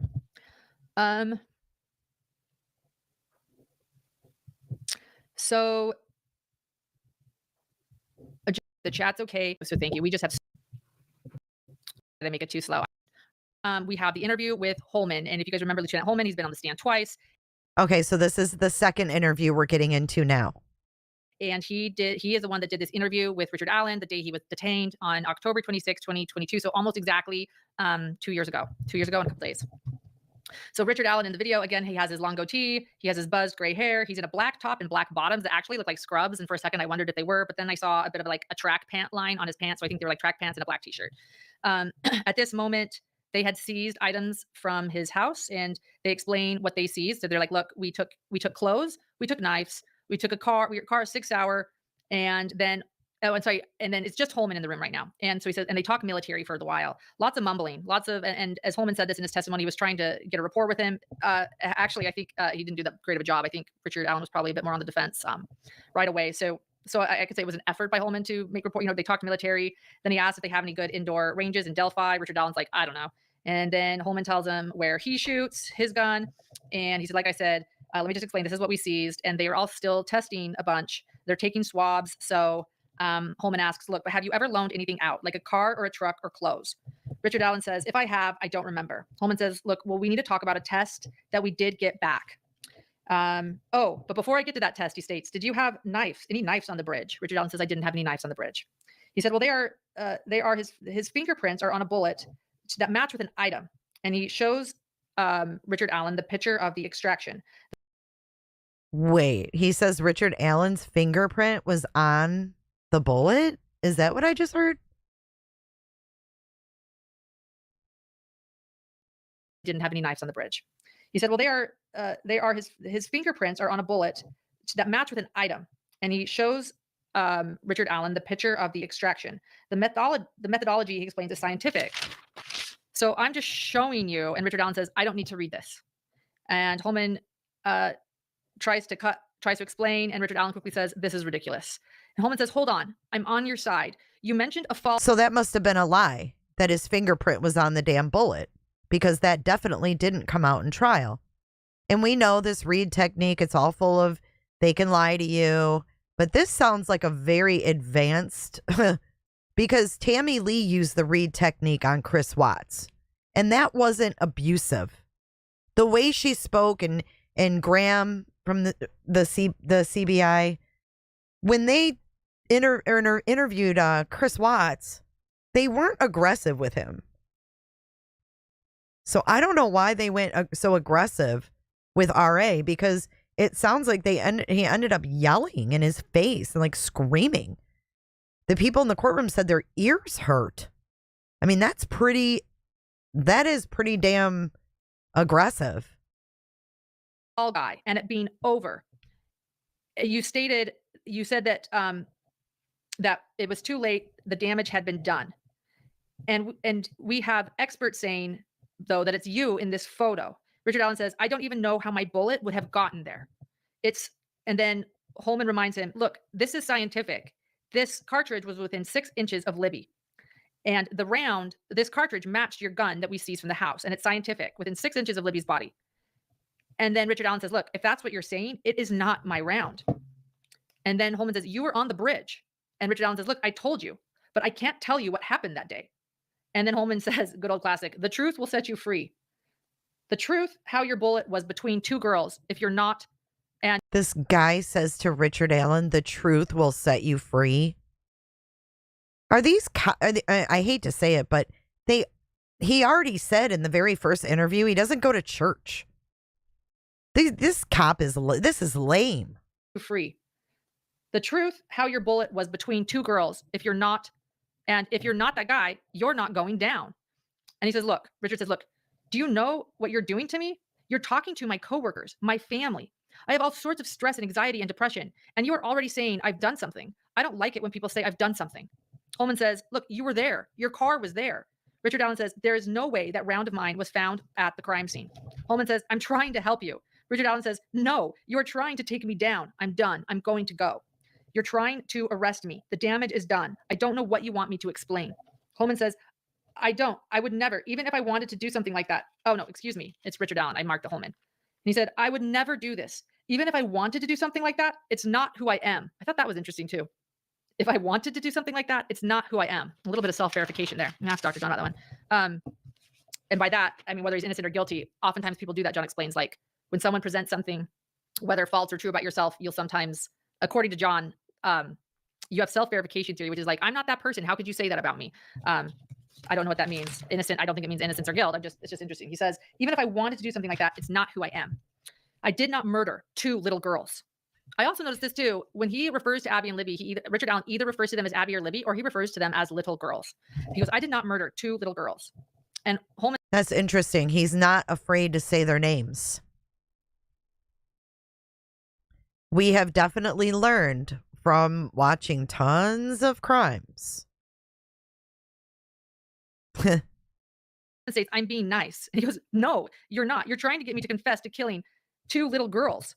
That round was collected on 2/13/2017, and it's been in evidence ever since. So Holman's now saying, like, look, this is what we have. It was collected. It's been in evidence ever since. He says, well, then it didn't come out of my gun. If it did, if it was by the girls or any crime scene, it wasn't me. Richard Allen says, Hold on. Okay, and then Richard Allen says this, it's really interesting. So he says, look, then it didn't come from out of my gun. If it was by them, by the girls, or at any crime scene, it wasn't me. And he goes, look, I have been not wanting to live for 7 to 8 years now. It has been a battle. And do you know what you've done to me? And then Holman just responds, this gun, how did your cartridge get? But what? Wait a minute. So he says, I haven't. I don't like that statement. Look, I haven't wanted to live for 6 or 7 years. That's weird timing for him to be suicidal, isn't it? Gun. If it was by them, by the girls, or at any crime scene, it wasn't me. And he goes, look, I have been not wanting to live for 7 to 8 years now. It has been a battle. And do you know what you've done to me? And then Holman just responds, this gun, how did your cartridge get at the crime scene? And he goes, I have never done that to Abby or Libby. I've never even met them. That's also something he says a lot too. He's never done this. He's never even met them. I think that's interesting. Just throwing it out there. Holman says, look, death penalty is on the table. Now they are sitting in the room. Now he's sitting in the room alone, looking quite still. His legs are crossed. And I notice oftentimes when Richard Allen is in the room alone during this interrogation, he doesn't touch his face or get nervous. Again, I notice he does that in the courtroom. Like he'll touch, he'll rub. When he's alone in interrogation room, maybe it's because he knows there's a camera there. Maybe it's just who he is, but he actually doesn't move that much. He does move some, but he's sitting in the room alone, looking quite still, and his legs are crossed as he waits for him to come back. So at this point, 2 people come back into the interrogation room. It's Holman again, and he has Vito with him. And they actually now start swabbing him for DNA, and he willingly lets them. So they're doing like swabs. Richard Allen is letting them. And then they leave again. And as they leave, Holman states, hey, look, the ball's in your court. And Richard Allen responds, you just took my DNA. And Holman says, look, I'm trying to help you. Why is this evidence all pointing at you? Experts are saying it is you. 5 witnesses who have seen you out there on the bridge with the girls. And he goes, they didn't see me with the girls because I wasn't around the girls that day. I'm not going to let you trick me into admitting that this is something I didn't do. I know that. And then they say, well, we know that a round from your gun. Oh, he goes, I know that a round from my gun didn't end up at the murder scene. And they state, I know you're involved with this. And Richard Allen says, involved with who? And Holman says, I don't know. You tell me. I'm showing you some of the evidence I've got. You tell me how you're involved. And then Holman mentions, look, the media isn't nice and social media isn't nice either. Why don't you just tell me what you know? And Richard Allen says, look, I've already told them. I've already told you the damage has been done.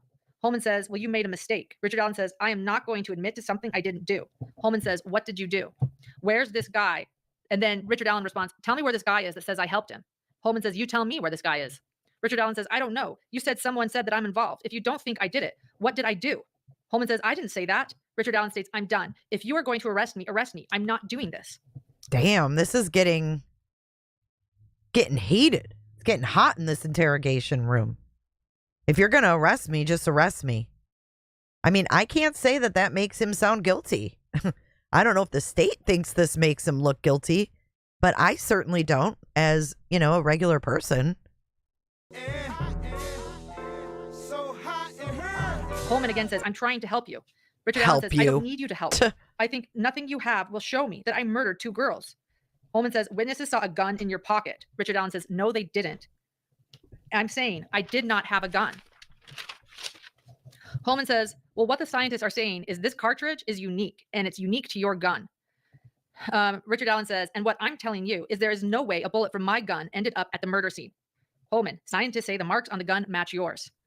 Richard Allen states, I have never shot anyone. I've never pointed my gun at anyone. They state, you said that you were there. He goes, yeah, I told you I was on the trail. I didn't tell you I was at a murder scene. I'm not going to tell you I was there so you can feel better about what you're doing. I'm done. They say, you and I both know what happened. The evidence shows there are missing pieces, but maybe you can help me to fill them in. Richard Allen, I didn't do this. I've never been around those 2 girls. I've never even seen them. I am not going to confess to something I didn't do. The day they asked if anyone who was on the trail to come out, that's when I went out. Oh my God, you obviously don't believe me. You don't believe me. And then Holman responds back with, well, you don't believe this evidence. And Richard Allen responds, I don't. There is no way possible. Holman states, look, Richard Allen then says again, I am not going to sit here all day trying to convince you I didn't do it when you obviously think that I did. I told you, you guys are trying to trick me into telling you something. I don't know how to make this any clearer. I am not going to tell you I didn't do something that I didn't do. Holman then leaves the room again. Richard Allen just waits and sits by himself and just chills. The Richard Allen in the courtroom is watching himself on the screen. So Richard Allen is in the courtroom. He's watching this whole screen. It's very close to him, and he's just sitting watching.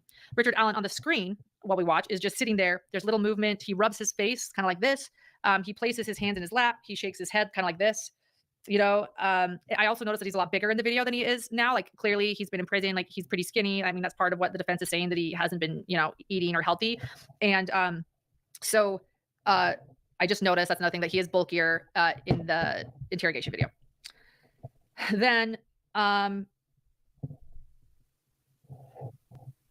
okay, hold on. I just want to make sure this is right. So I think this is the moment where Kathy comes into the video, but I want to make sure.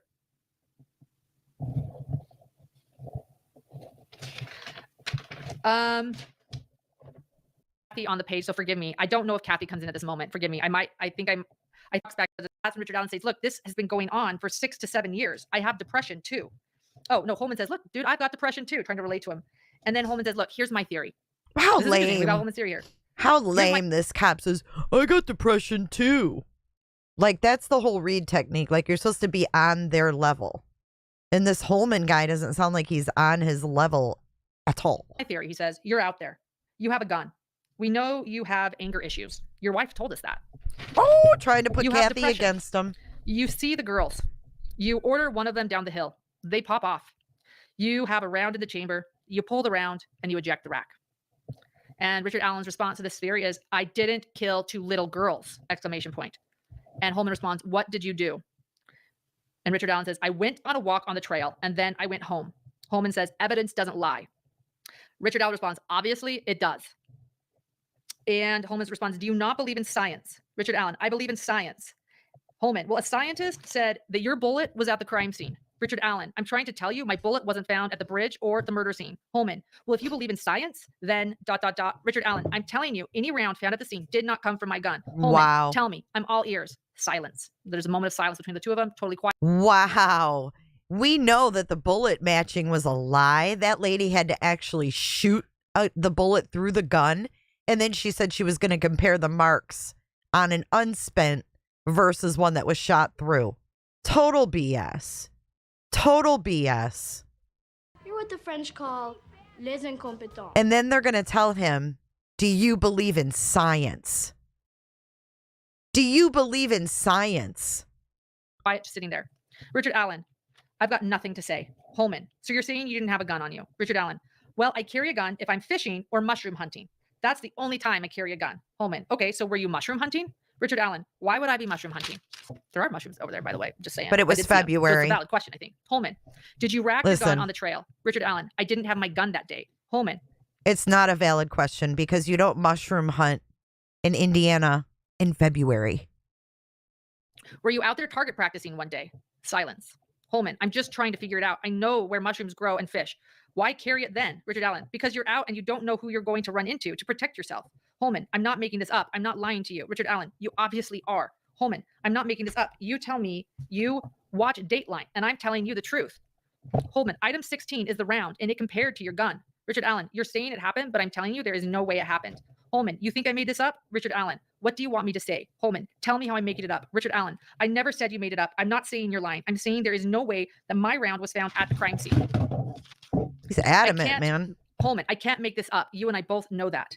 Then there's a bunch I missed, honestly, because it got really heated. And then Holman leaves again. And then he returns and he offers to bring in Kathy Allen, who is outside the room. And he also offers Richard Allen to let him smoke. And Holman leaves. Then he comes in and he offers to get Kathy again. And then his phone rings. And we hear that on the video, like his phone ringing. So he says, look, with medications, people make bad decisions, even good people. And he says, Wait a minute. she does. We can use that. We can use Holman's own word against him. People on medication can make bad decisions. Hashtag hell doll. Listen. So he says, look, with medications, people make bad decisions, even good people. And he says, she doesn't think I'm making anything up. Only one person can know, and that's Unreal. Oh, Holman says this about Kathy. So Kathy isn't in the room yet. He says, look, even medications make people make bad decisions, even good decisions. And then he says, she, meaning Kathy, look, Kathy doesn't think I'm making anything up. And only one person can know, and that's you. And then Richard Allen responds, oh God, I didn't do anything. I didn't kill 2 little girls. I didn't help someone kill 2 little girls. I never even saw them before. That's when Kathy walks in. And I don't know if Holman is in the room or not, but I didn't see him in this moment. It looked like Kathy and Richard were completely alone at this moment, and I wouldn't be surprised if they were. So I think that Kathy and Richard were alone at this moment. So she walks in, of course there's a camera, but they're giving him alone time. They walk in and she hugs Richard, and it is a very long hug. They embrace, and then Richard states to her, I'm so sorry. And then they let go of one another and they look at each other, they sit down, and he says, they actually believe that I did it. I can't believe it. Kathy's quiet. And then she actually says something, but she is so quiet, I cannot hear what she's saying. Like, she's very softly speaking to Richard Allen in this room. She says, I know. Oh, and then he responds to her, I know. I can't explain something that I don't understand. And then he looks at his wife. You know me. You know this is something I didn't do. I know you know that. And I know you know that I know. And Kathy is crying. Richard Allen says, I don't know what to say other than I don't know, because it's impossible. I don't need to try to convince you. I know that you know me. They talk a little bit more. Kathy says, how did your gun get out there? They think you did it. There's tears and it's inaudible. I can't understand what Kathy's saying in the video. Richard Allen says, I can't explain it. It's impossible. More tears, inaudible. And then in the courtroom, Kathy watching her and her husband has real tears. She is very upset in the courtroom. Richard Allen says, I get what they're saying. Kathy says this on the video. They say they knew it was you, that you were on the bridge. Richard Allen says to Kathy, I told them I was on the bridge. I told them I was on the first trestle. Richard Allen, I love you, baby. She responds, I love you too. Kathy asks him more questions. I can't completely hear him. Richard Allen says to her, this is exactly what I would never want for you. I'm not going to say it's something I didn't do when I didn't do it.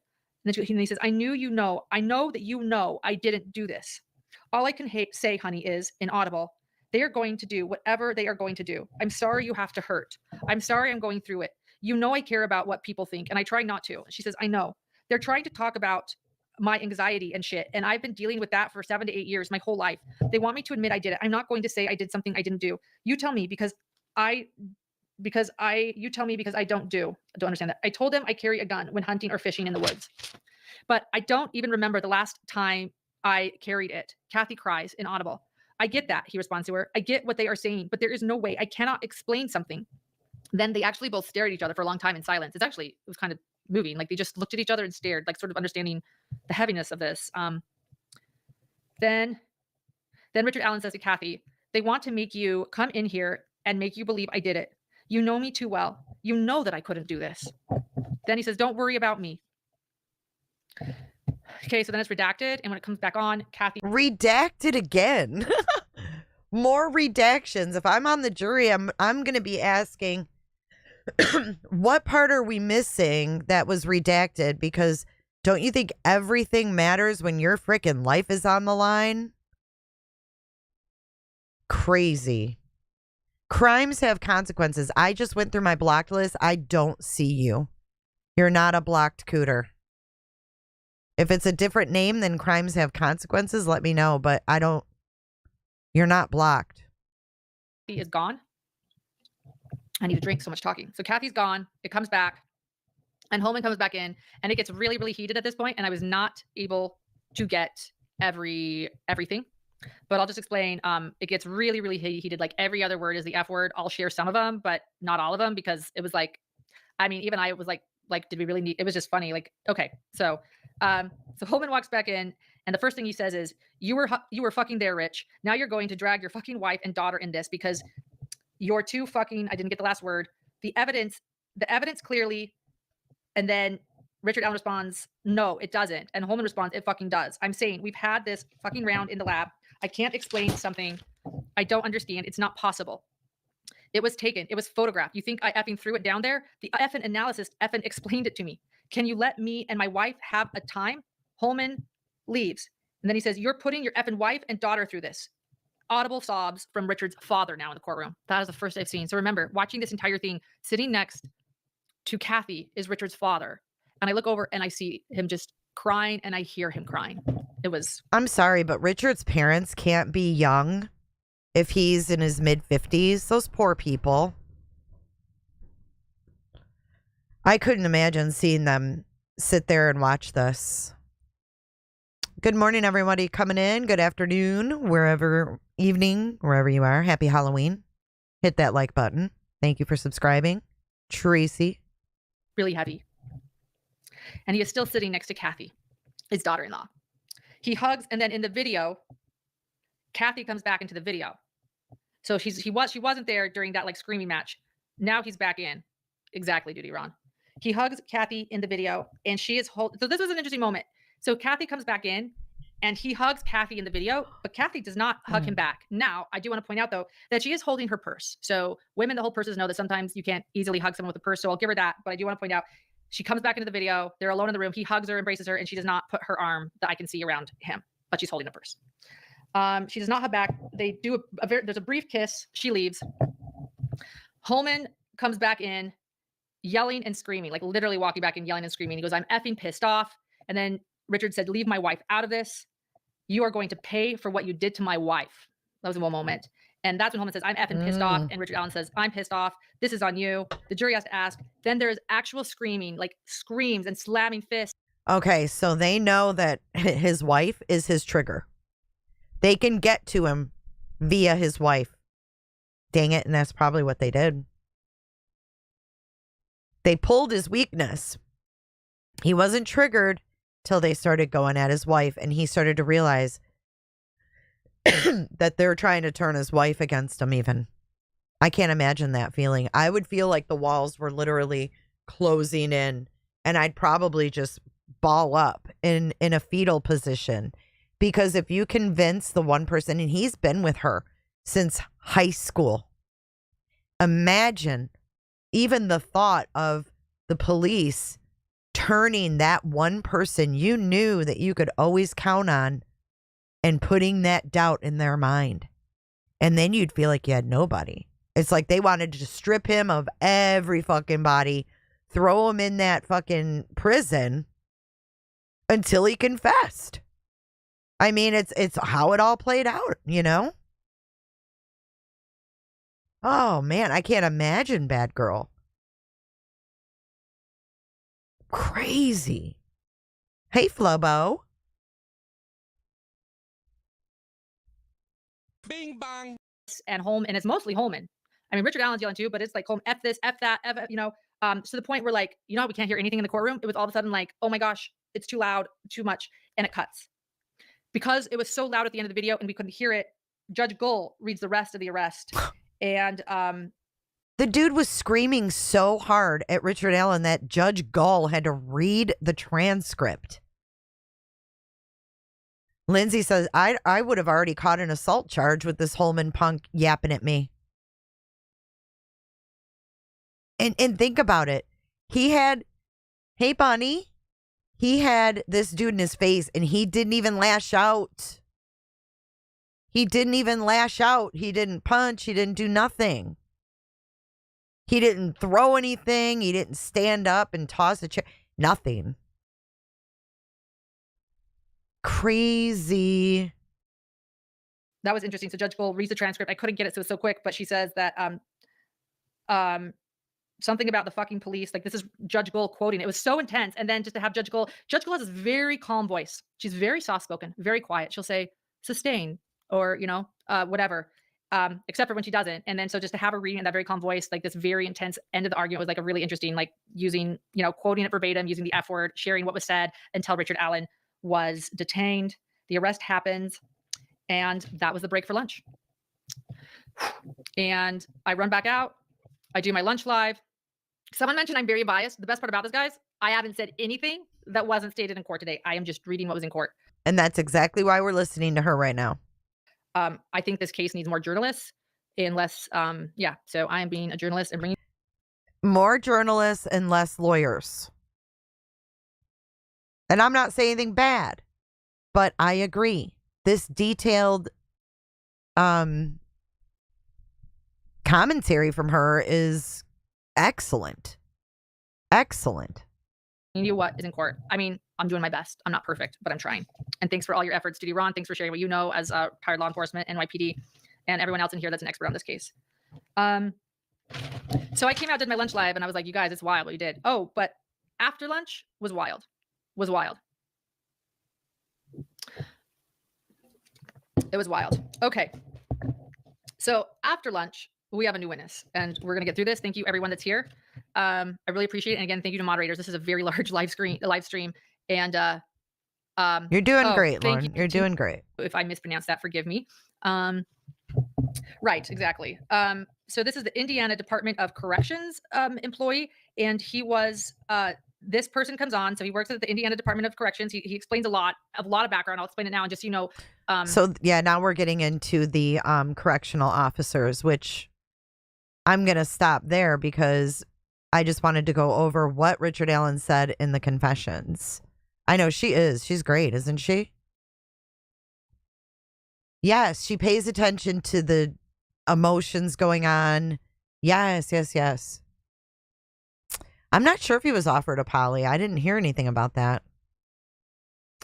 In my opinion, lawyers are better journalists because they can explain the importance of things that others can't because they don't have the knowledge. But then there's a double-edged sword to that, Z's. You also have to take into consideration that lawyers may come at it from whatever their specialty is. If they're a defense lawyer, if they're an appellate lawyer, they may, come at it like, oh, this is how I would fight this case. I love hearing the knowledge from the lawyer, but I don't like hearing the, like if I was their lawyer, I would do this type thing. Do you know what I mean?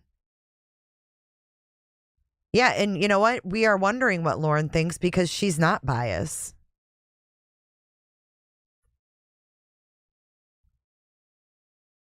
And we heard that Richard Allen's mom fell walking up the courthouse steps. That is so sad. It's just like anything, isn't it, Cryptic?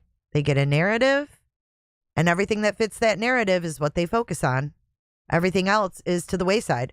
So if Anthony's shots didn't fit the narrative, which obviously it didn't, because they're not wrapping in any CSAM material or anything, any pornography or any kind of peeping Tom, voyeurism. They're not wrapping any of that. There's no creep factor being drug from Richard Allen. There's just not. And if you want to believe that this man went out to grape those girls, there's got to be some kind of creep factor. Where is it? Where's the creep factor? Because it's all over Keegan Kline and his father. All over them.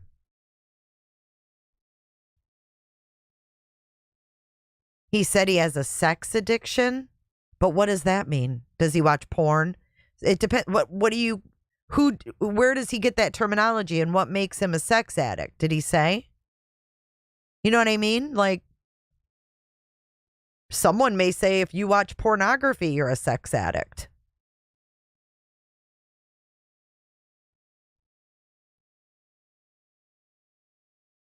Brad Weber is an issue for me. So should we get into Brad? Should we cover that?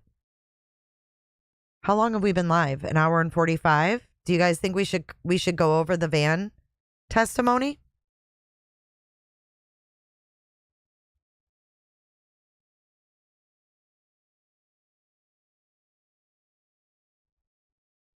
You guys are free to, debate in the chat. Just be respectful towards each other, okay? Everyone's going to have differing opinions on this. Our poll was split 3 different ways. Okay, so while we get that pulled up, this is a funny, I love Lawyer Lee. I'm a big fan of her updates. But this was funny. Let me show you guys this. You don't get many funny clips out of Lawyer Lee because she's like straight to the point. But listen here. She's talking about Bridge Guy's voice, the recording of Bridge Guy, the video, etc., etc. Okay, you guys say bring it all in. Ooh-wee, that will scare somebody. You got it. All right. So check this out. That because I think the very next question is Kim's, who said, did Richard's voice sound similar to Bridge Guy after hearing it? Which is a good question. I tried really hard to hear that. Some people were saying yes, some were saying no. I'm probably going to go with a no because I didn't think his voice was as deep. Wait for it. As Bridge Guy's, which seemed really deep, but we have that sort of computer generated sounding voice on that tape down the hill. It just doesn't even sound real. It's very strange sounding. she does say it's very computer sounding. So that's why I think you couldn't match it to anything. But listen again. Computer generated sounding voice on that tape down the hill. It just doesn't even sound real. It's very strange sounding. I don't think it sounds like that, but I'm not sure that's the original version. I think that is some kind of cleaned up, filtered out version. The information's great, right? It is. It's a cleaned up, filtered, computerized, robotic sounding. You can't compare it. Who can you compare it? Okay, thanks, Robot. Robot. It sounds slightly slurred and very close to the mic for it to be picked up on the phone. Yeah.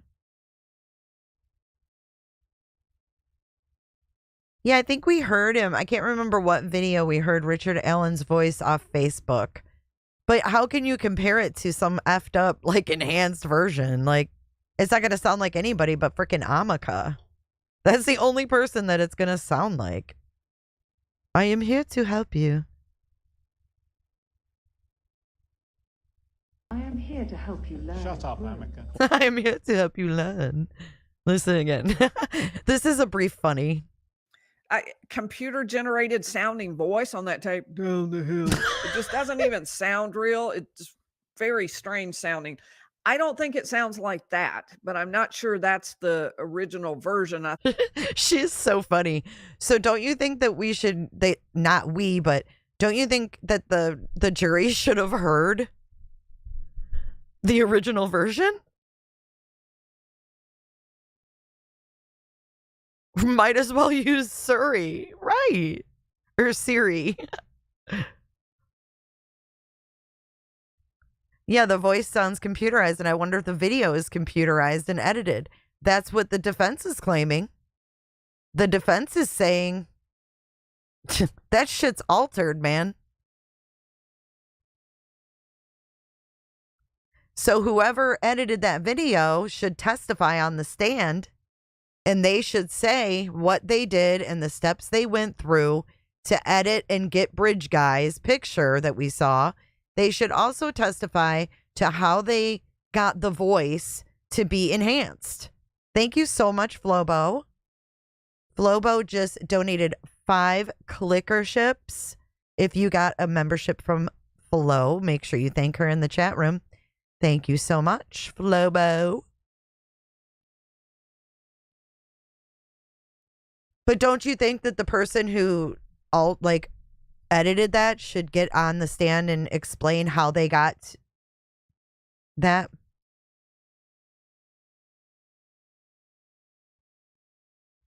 It's wild. It's wild. All right, let's get into this van guy. Here's Lauren again. Grey Witch, welcome. Thank you for subscribing, Grey Witch. Happy Halloween to you. Cryptic changed your appointment. Come on, you use that as a reason. Don't blame me. I can't take responsibility for that because I'm a procrastinator. I look for every excuse in the book to get out of having to do appointments and shit. All right, here we go. So down the hill. She's funny. Okay, so here is yesterday's. Let's see.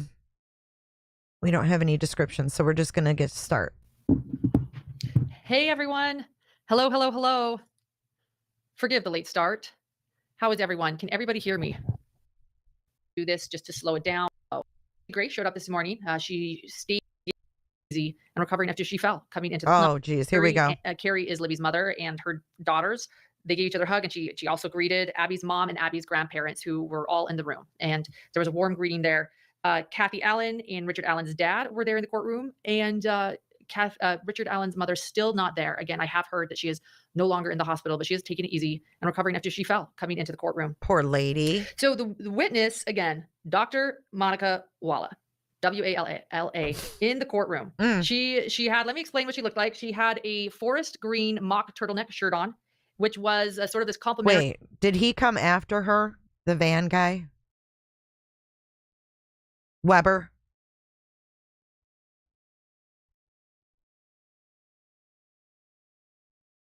Do you guys know?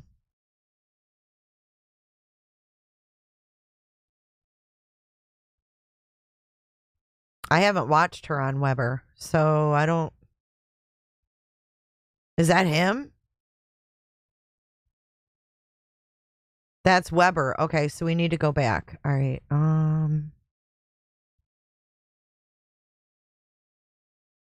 Let's see where we are here. Guys, I'm struggling reading my own handwriting here. Okay.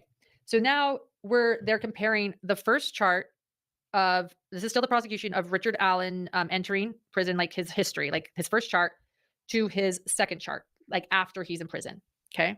And the question is that in his first chart, with all of his history when he comes in, That's still the psychologist, I think. that I discussed to them. Yes, I it's still the psychologist. Here we go. Hoosier Harvest surveillance video once again. Here we go. So let me remind you of Is it? Is it good? confession, the alleged confession that I shared at during my lunch live. That confession was probably the most important thing to note for the next two witnesses. So I want to remind you, and I'll take you through that. He went through why he was on the bridge, how he followed the girls, how he ordered them down the hill, that it was a sexual in nature, but that he saw a van, and so he got scared, so he killed Abby and Libby, according to Dr. Walla, and what he said to Dr. Walla. So now we have Steve Mullen again, and we're talking the store surveillance video. They ask him about, they remind everyone that Richard Allen has a 2016 black Ford Focus. That's not the right witness. SE's 2000. They checked on 2007 Focus SE 1. Right. Harvest. This isn't it. And there, and he says you can't see the titanium. Thank you can't you, see light. Kels. Is that thing? Richard Allen's Ford Focus. Okay, so Brad Weber. Here we had go. on a blue long on to the next witness, Brad Weber. Here we go. Okay, so Brad Weber had on a near. blue long sleeve T-shirt and black suspenders. Okay, Brad Weber is on the stand now. Okay, we finally found it. Thank you so much, Kels. Look at the kitty.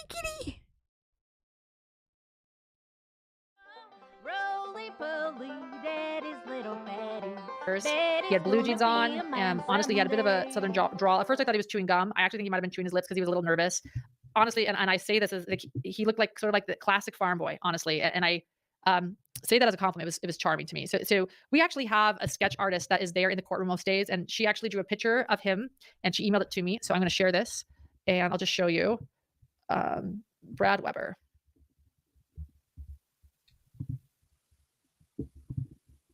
So that was him on the stand today. I thought that was a great representation of him. And I also want to share that these. Why is the mic away from him? Shouldn't the mic be pointing towards him? At first, I thought that was like a knife in his back. Oh, no, see. I hope I can get it. Thank you. So I will put the link to her. I was going to share her Facebook page, but I actually can't get it because it wants me to log into Facebook to show it. But you can find a lot of sketches from the courtroom on facebook.com/chewingthefacts. Different sketches. And if you want to see, and this is Brad Weber. So Brad Weber lives on a residence at the end of a long private drive at the end of 625 West. And they asked him to go back to February 13th, 2017. They asked what he did. Did you drive? Where were you? They asked on February 13th, 2017. And he was employed at Subaru. And he worked at that Subaru from 6 a.m. until 2:30. And for the exhibit that they give to the jury, they show his clock in and his clock out of that day. And they asked, did you go to work at 5:41? And did you clock out at 2:02? He says, yes. And how long to go to work from your home? And he says 20 to 25 minutes. And then they show an exhibit and they publish it to the jury. And what is it? A white van. By the way, he seems nervous. He actually looks down and sits kind of away from the jury. He looks super nervous to be there. Mr. Weber, they ask him, did you drive this van to work and home from work on February 13th, 2017? Yes, I did. And then he says, did you drive? And then that's it. Then they're like, good, thank you. That's all we have. So in other words, the prosecution is implying that this would be a white van that Richard Allen saw if Richard Allen is bridge guy And if his confession is accurate that he shared to Dr. Walla, then here's your white van that he saw, and it would be passing at that time. Well, cross-exam comes up, and cross-exam is very quick. And Rosie says, you did not drive straight home on February 13th, did you? He says, I did. He goes, well, you told law enforcement you went to the ATM. And he says, that's not correct. I dropped off a trailer. And he says, no, you went home after. And Mr. Weber just shouted, no, very loud. Oh my God. And it kind of shocked everyone. And then there was an objection, and that was it. And we never heard more from him. So then there was a big sidebar.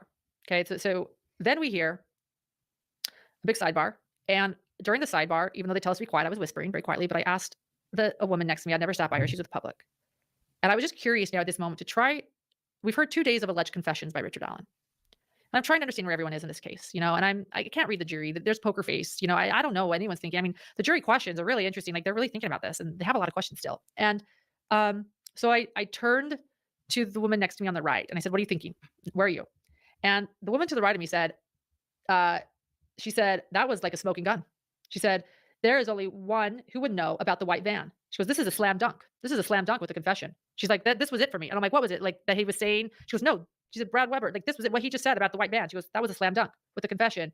She said he was the only one, Richard Allen would be the only one that knew about the white van, and he had a white van. She was like, that just did it for me. Slam dunk. I turned to the woman on the left of me, and she didn't hear that conversation, by the way, because there was actually one other person, it was like 2 people down. And I said, what are you thinking? What are you thinking now? Like, where are you? And she said, I just don't know if I can trust any of these correctional officers or Dr. Walla now. And I will absolutely not be able to believe any of these confessions or anything unless I hear and see audio and decide for myself. I don't know if he was coerced. I really don't know. I still think he could be innocent. And so, wow, it's pretty amazing that someone listening to this could go, that was a slam dunk. Did Richard Allen even say white, or did he just say a van? Because now I can't remember. I share that because that's where people are in the courtroom today. These 2 women were not here every day in the courtroom. So, but there you go. 2 very, very different opinions from the courtroom today. People are saying they heard of the white van a while ago. Yes, the white van made an appearance, but they're referring to back when a confession was allegedly made. So after the sidebar ends, Judge Gold states that there are now 2 hours of audio to listen to. And I'm thinking, this is why I changed my flight. This is why I'm here. I want to hear this. Like, I want to hear this. And honestly, the biggest reason I changed my flight is I was told that like you want to hear this audio. So I'm like, here I am. Let's do this. It's 4 o'clock. We're gonna have another 6 p.m. day in court. Let's do this. And Judge Gold then excuses the jury, and they decide to do that another time. So we know that there's 2 hours of audio that we have not heard, and we do not know what it's going to say. Interesting. And 2 more hours of audio. But what did Brad lie about? I don't get it. So Brad has a white van, and he got home around that time. And then Richard Allen said that he was spooked by a van. So that makes it, I don't get it. What did he lie about? Or did we not get to it yet? The discovery that Richard had mentioned the white van hundreds of times in it. So you mean to tell me, hold up. We got to talk about this, Missify. We got to talk about this. Did he lie about the time he drove by, or did he just not remember? I don't remember. I mean, tons of people have that kind of gun. A Sig Sauer is probably one of the most popular guns. I'm not a gun person, and I've heard of a Sig Sauer. But okay, if Richard Allen is on suicide watch, this is what I'm not understanding. Okay. If he's on suicide watch, eating his own shit and drinking from the toilet, what makes you believe that he's reviewing Discovery?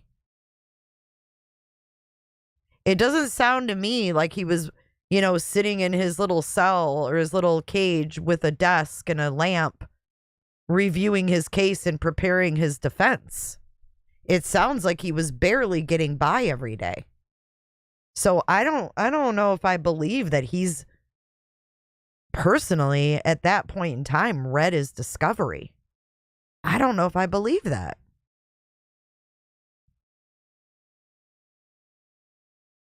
You know? Right. And the therapist lady is feeding him details from podcasts. Nope.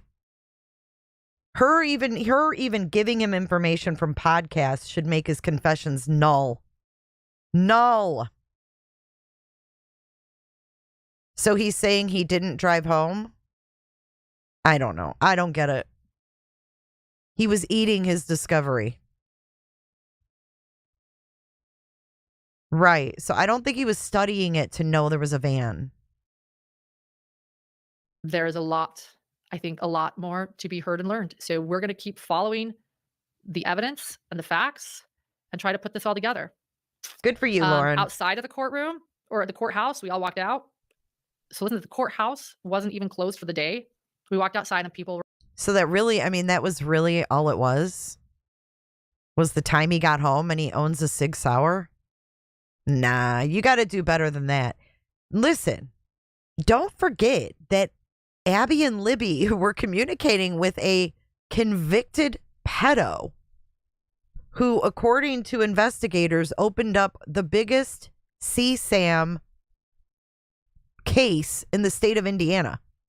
There's got to be a creep factor here for anyone to want to grape 13 and 14-year-old girls. Where's the creep factor?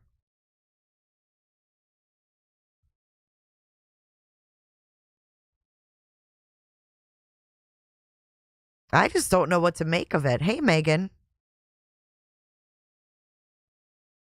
And that's the thing. If he had a mental breakdown prior to the murders, where's the medical records? Hopefully they'll present those. But wouldn't the state, like if it was after the murders, don't you think the state would use that against him if it happened after?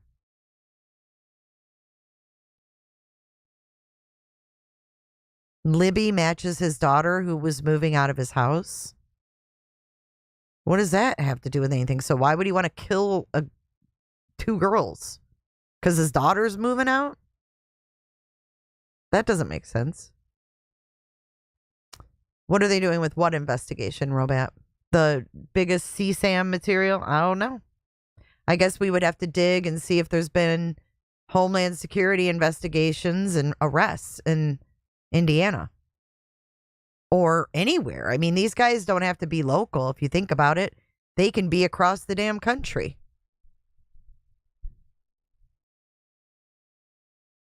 The defense subpoenaed Brad Weber. No, I think these are. Oh, okay. He might come back. Okay, got you, Cricket. Thank you for that. How was he indicted? What was he indicted on? The fact that they had this ballistics shit. That's what they used. That's what's in the probable cause affidavit.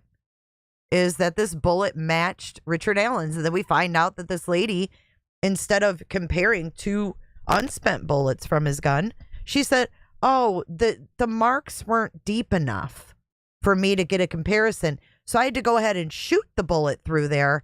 And then I compared it and it's a match. Get out of here. They lied in the probable cause affidavit. And this is the first time I've ever known that they can do that. Whoop, whoop. Congratulations, Ryan Apple-Stample. Just got out of an interview and it went amazing. He's going back on Wednesday. Congratulations. Sounds like you got it, Ryan.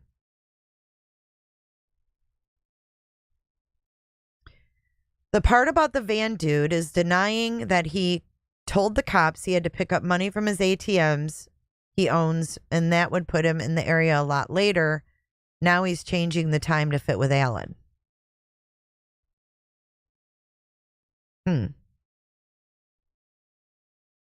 Yeah, it is crap. I still say he had a very, very public presence, working in Walmart for 10 years, working at two CVS's in those small towns. And why did no one ever say, oh my God, that's the guy from Wally's, or that's the guy at the CVS? It makes no sense. He's playing the victim using depression. You think so? Playing the victim? I didn't feel like RA was acting like a victim.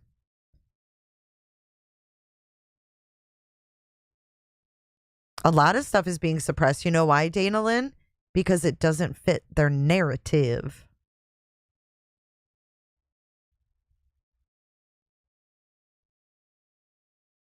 Right. I get you. I have questions.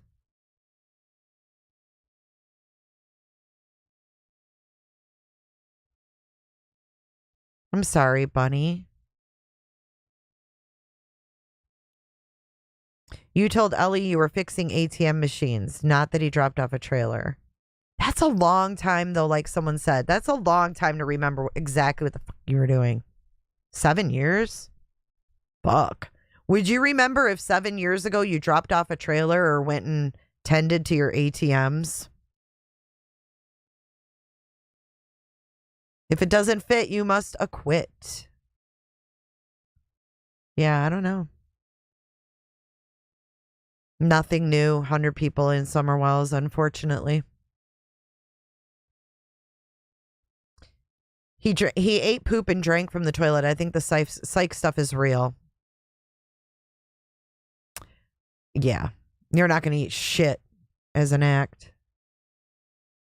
I could see maybe not, like refusing to eat, playing games like that, but it would take a lot to make someone eat their own shit.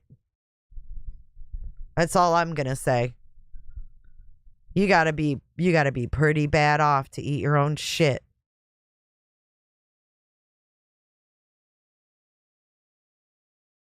If a huge murder took place that day, yes, I would remember.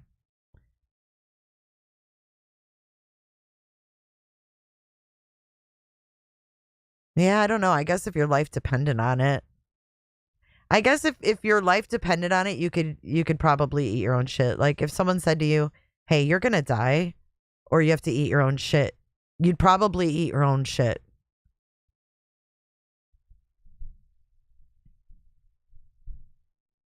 Ryan? Okay, so you don't have a cuss word free channel?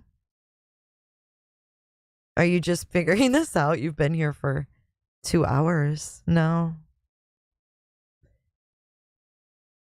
Let's see. The poll results. Would you confess if your family was being threatened? I don't know, said 37%. Yes, said 37%. And no, said 25%. 25% of you said, y'all on your own with this one.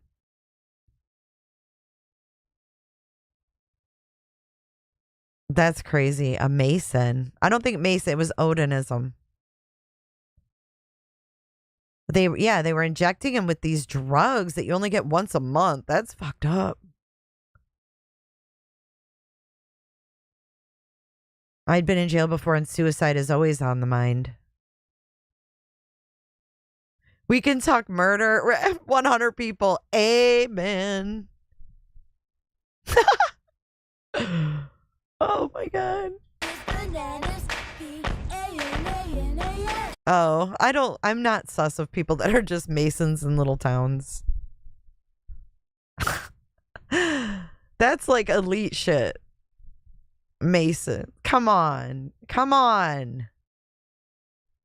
Ain't no Mason in some little ass town. What did Mouse say? My daughter's grade school was just evacuated for a gas leak. Oh my goodness. Hope everything's okay. Haldol. Yeah, that's some... Oh. No, we cuss here. I thought you were offended. I was like, you're going to be awfully disappointed. I'm friends with a couple and he's a Mason and I'm not sus of that at all. Yes, it's like overgrown Boy Scouts. They want something to belong to. It makes them feel like a man because there's no women and da da da da. You know what I'm saying? Dude, I have questions. I'm so glad you're not offended. I was like, I didn't know what to say. I'm like, yeah, we cuss like sailors over here.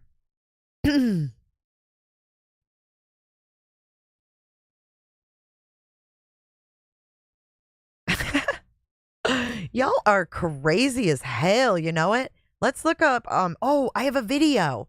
Sorry, we're not done. Don't go anywhere. I do this every time. Lawyer Lee went out to the site and she actually ended up by that Weber's house where it's private. Look, let's watch this really fast. Before I let you guys go enjoy your Halloweenies. Check it out. It's only about 5 minutes long, but we're going to speed it up. End of the trail that goes to the Monon High Bridge. This is the end of the trail where the girls were actually abducted. You can see it says 2510 Weber. We know that Weber's property was at the end of the bridge. The way it works apparently in Indiana is for some parks, the land continues to be owned privately by somebody, but there's a statute that says nobody can sue you if they come on the land, and therefore the land is provided for public access. So that's how it works here. So as you can see, I've come off the road. The road is back that way, the actual highway, and then you go onto this sort of dirt top. It's got some rock. It's got maybe one day had asphalt, but it doesn't really have that anymore, mostly just rock. And then they've got it blocked off. It's down there where the girls were abducted. They were at the end of the bridge, but the bridge remains very high above the ground. Now they have all these things around posted. Violators will be prosecuted. They have out here private drive. It says private property, no trespassing. So I'm not going to do it. I'm not going to trespass. I'm not going to go down there. There's a property behind me also labeled Weber. And so the Monon High Bridge ends right down there. At the place where it ends, it's very high. And you can look around and just kind of get a sense of how steep everything is. I guess you can tell on the camera. I mean, it's really steep. So that's the kind of terrain it is. And the terrain coming down off the bridge was that steep. And the video that Libby took, just 43-second video, as they were being abducted, you hear her saying, there's not a path. How am I going to get down? How is that going to work? There was somebody, maybe more than one somebody, the defense says, but at least somebody who was ordering the girls to go down the hill. And from there, at some point, they must have crossed the creek. There were clothes there, and Abby was wet. The bottom half of her clothing was wet, so we figure she probably crossed the creek. We also figure that the girls must have been forced to walk up the hill because they were then found on the other side of the creek, and that's where their bodies were discovered. I wanted to show you, they have this marked off, so we aren't able to really go down there. But I think that it's pretty critical that people understand just how steep and also sort of isolated this terrain is. It's way more than I had expected. I had just assumed that it was pretty much parked, lots of people around, or at least more than what I see here. This does seem extremely isolated. What is really shocking to me is just how steep this terrain is. I don't know if I can give you a sense of this, but it would be difficult for somebody. Look at that. I so appreciate her going out here. Look at this.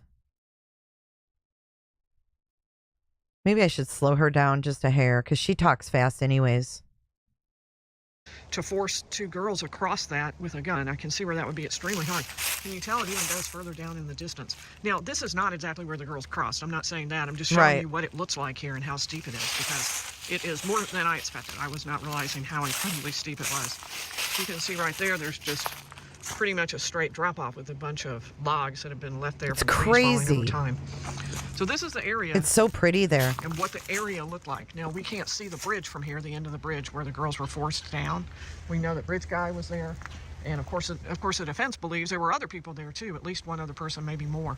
This is the road that runs underneath that bridge. So if we were to go further down this, we would see above us the bridge and where they came down. So they would be going down a hill probably a lot like that in order to get to this road that we're presently on. It also surprises me that it's blocked off, because I did understand that this is public access, but apparently. So this is the road that the van was allegedly on. They've changed that over time. We know that one of the first people they looked at was Weber himself, since he owned the property where the girls actually were abducted. They did take a 6-hour gun from from him and did some testing. They concluded it was inconclusive as a match. Unlike Richard Allen's gun, which they found to be a match, and therefore they arrested Richard Allen. That was about 5 years after the murders happened. As far as Weber, we never got any information that they suspected him or did anything more than just test his gun and determine that he was not involved, or they had no evidence that he was involved.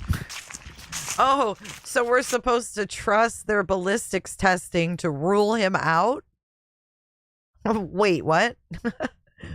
We can't trust the ballistics testing to rule Allen in, but we can certainly rule this clown out by it. This is a mess. I can't even. Ron Logan was a bordering property. This guy also his property bordered. I'll show you a map in a second. It's pretty. I'll tell you what, this place is beautiful, just absolutely beautiful. It is very secluded, but it's very pretty. I thought this was interesting too. They have a gate here, or a fence. It's not closed, but it's simply to the side. It says posted no hunting.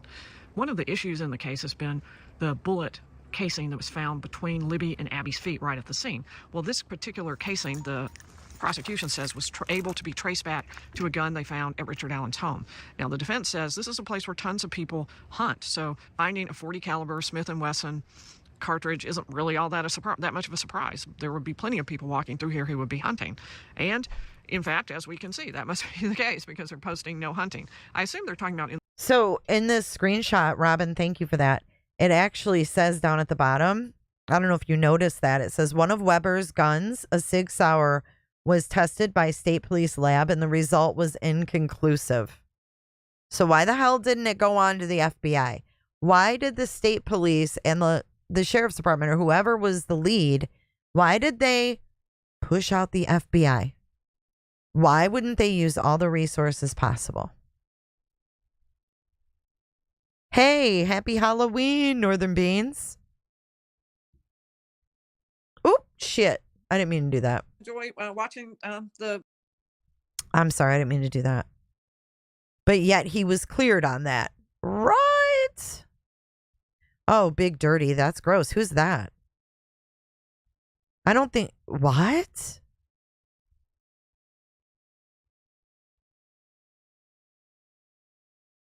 Does Brad Weber have a record? Have we ever looked? We know Ron Logan's criminal history. We know Jerry Tony Klein's criminal history. We know Keegan Klein. What about this guy? Does he have a history? Do we know?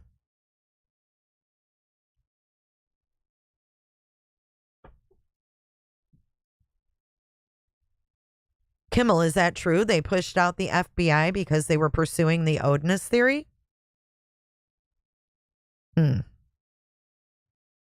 Ooh, that's not... I've never heard of him either, Robat. Brad Weber's son dated Libby? Mystify, I don't believe the police wanted answers. I think they've always known, at least the one in charge, maybe not all of them. What do you mean, Mystify? They knew it was RA? So if his fingerprints weren't on the bullet, what's the match? I know, I think that's what we're waiting for. The Odinist theory came from the FBI? Wow.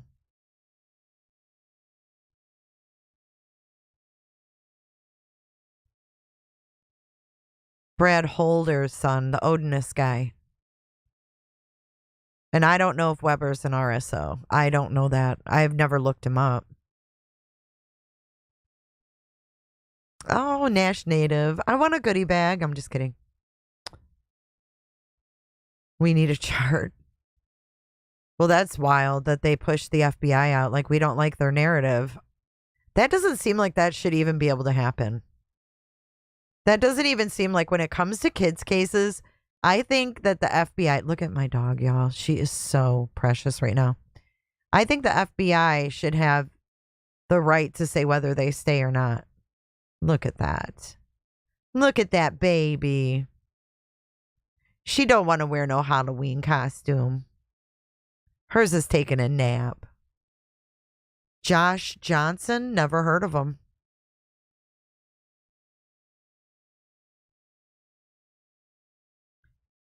Yeah, the guards did have Odin patches, and like Robin said earlier, or Robat said earlier, they were ordered to remove them.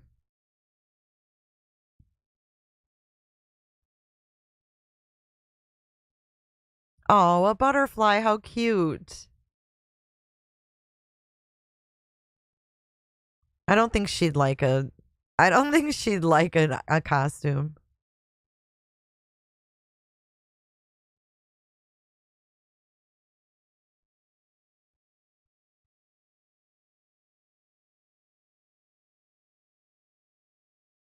And no one fought back. None of the girls. Okay, so what else is weird is that neither one of the girls fought back, and there were no defensive wounds.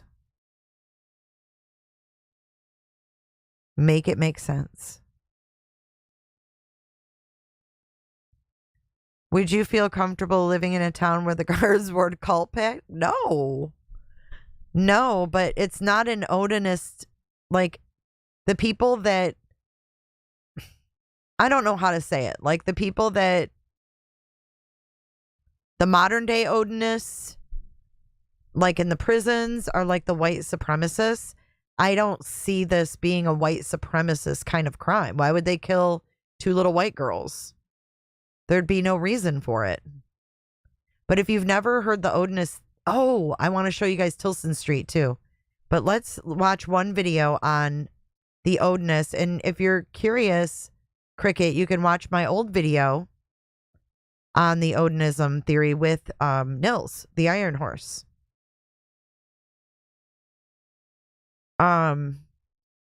Delphi, Odin is we'll bring you a news report. Defense. Da, da, da.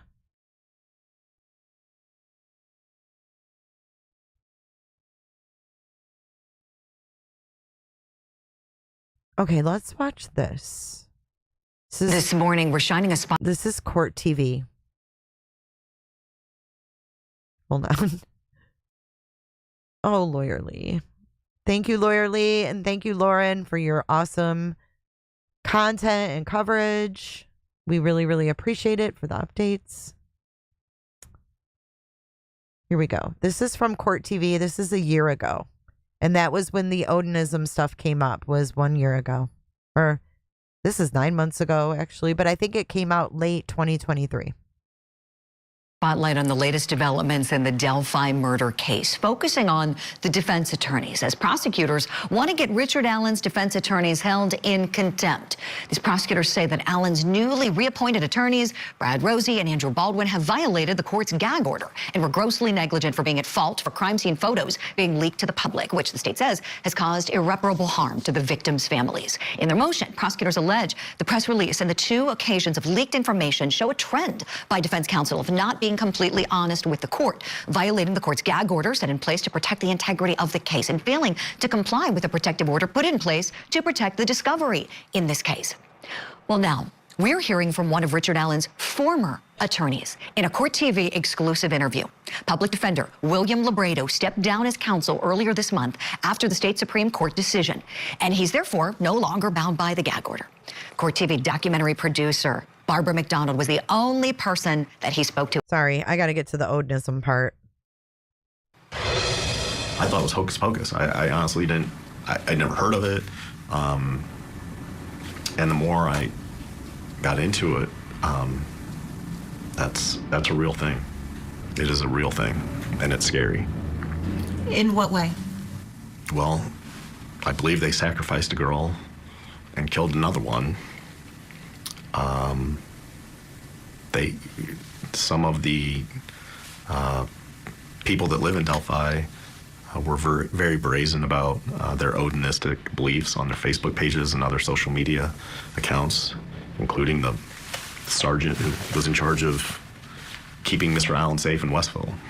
You described one of those officers that's mentioned in one of Rosie and Baldwin's filings, Sergeant Jones, who was wearing patches that said, "In Odin We Trust," on his Department of Corrections uniform. Yep. The judge ordered the warden to make them stop. And then what did you notice? That Mr. Jones had a tattooed under his right eye. From the best we can tell, it looks a lot like Odin's spear. And he had several tattoos on his forearms, including the interlocking triangles that are on his Facebook post. I got to give credit to Mr. Rosie and Mr. Baldwin that, they picked up on that. We saw him, and, confinement officers at the Allen County Jail aren't even allowed to have facial hair, let alone facial tattoos. I was a little miffed that the warden allowed that, or he even knew what it was. That was one of the things that surprised me too, is that it was the same guard, according to Bill Labredo, that had the patch, was told to stop wearing it, and then comes to work with the tattoo under his eye. So he was told to remove the patch and instead got the damn tattoo under his eye. And then the warden was okay with it.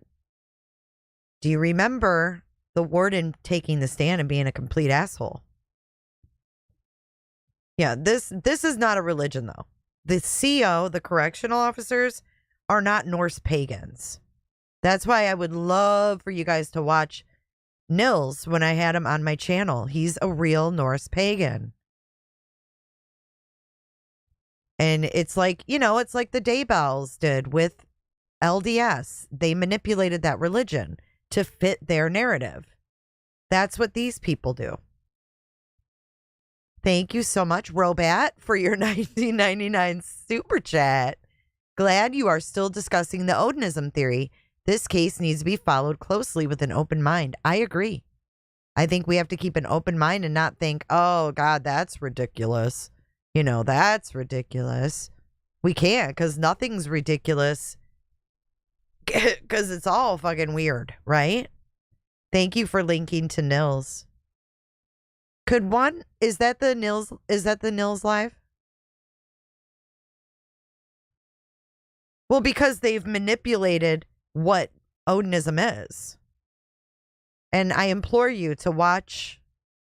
Exactly. It's a new justification for racism. Exactly. That's not what Norse pagan Odinism is about. This man was born in Norwegia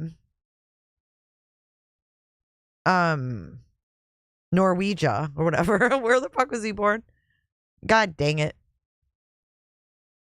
I screwed that one up.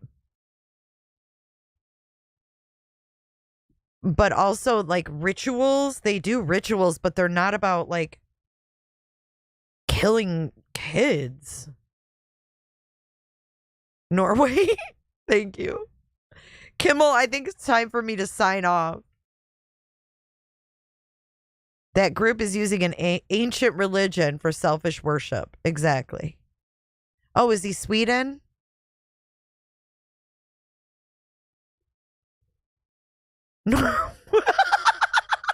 Potato. Norwegia.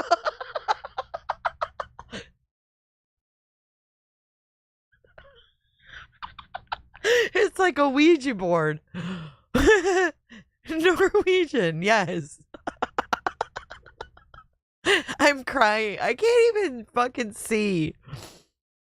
Oh my goodness. Flo just shared the video. Flo, can you share it again? Y'all, we never have one day without a freaking blonde moment. You know what? I had a brain fart, okay? Oh my God. Kels, thank you. Oh my God, I'm crying. Norwegia. Wait, I have a sound bite for that, guys. I think this is a good time to end our live. But let's hear from Nancy first. Oh my God, you guys kill me. I think you've got a Ouija board down your pants. You're going to pull that out. I was already laughing at Robat. I know. I will die if she can't switch her name back and I have to keep calling her Robat. Hey, Sarah. Jammers. I'm laughing and driving. The people are looking at me like I'm crazy. Well, be careful, girl. Oh, Norwegia. Now I'm never going to live that one down. Nils is like, oh my God, I'm never going on that podcast again. That girl thinks I'm from Norwegia. Get the hell out of here. Okay, we're going to watch Tilson Street before we go. I forgot. Real quick. This is my hometown. Wait, what's that song? My hometown. Bruce Springsteen. This is my hometown. Look at though. This is Romeo, Michigan. They are down for Halloween. Check it. This is a walk in the daylight. I'm going to show you at night too. Nils will laugh.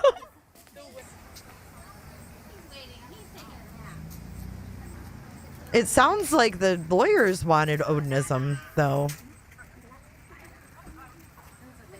Okay, I'm going to show you this really fast at night, and then we're going to look at the minions.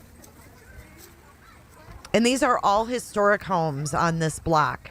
Beautiful historic homes. And these people go all out. This one house right here has a parlor. I'm going to mute it.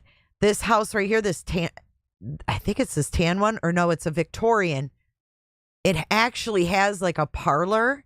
And do you know that they used to lay out caskets in those parlors? It's kind of like, it looks like a gazebo, but it's attached to the house. Look at this. Look at how they start building these things like a month in advance. They start putting this stuff up.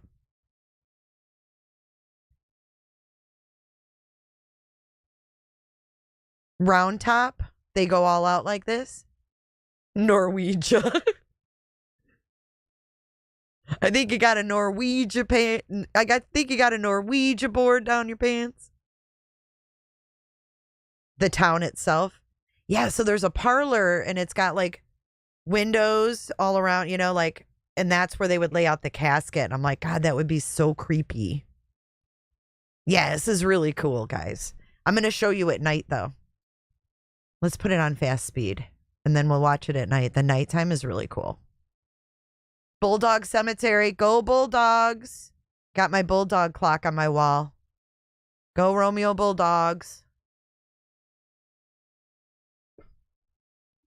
See, look at, they got all the schools like Grosse Pointe. Look at JV versus Oxford, Utica, Eisenhower. Shout out to all those.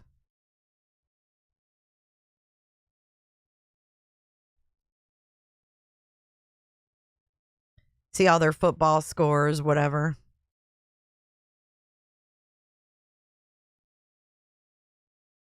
Here's the Bridal Bones Boutique. These things right here dance at night. They dance at night, and it's creepy as hell. They're like on a wire. See, right now everything's not in action. Like this is when everything's just still. Look at this carriage. And then it's got a horse, a skeleton horse pulling it. And look at the skeleton guy. This hearse. It's like an old hearse.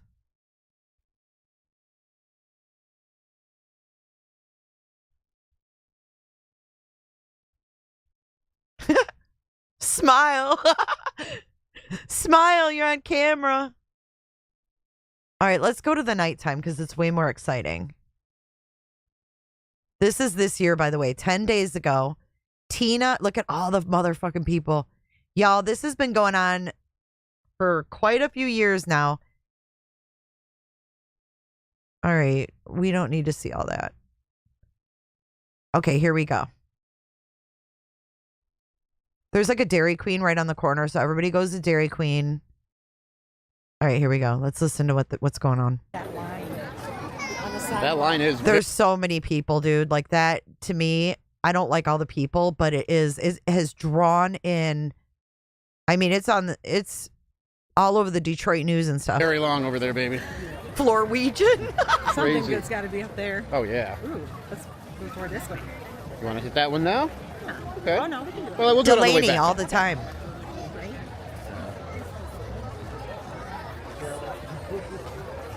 That's cool looking.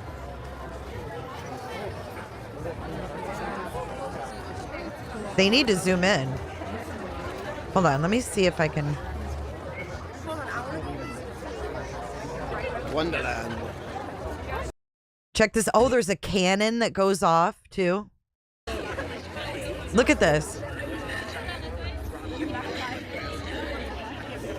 Oh my God, look at the porch.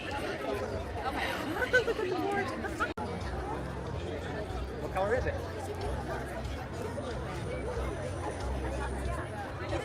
Either the first or last person's always gone. So look at me and put them together. On the windows over there. The red windows. A bunch of Yankees. How cool. I see. I'd push my way up there and get it. See that huge ass, Diane Wright.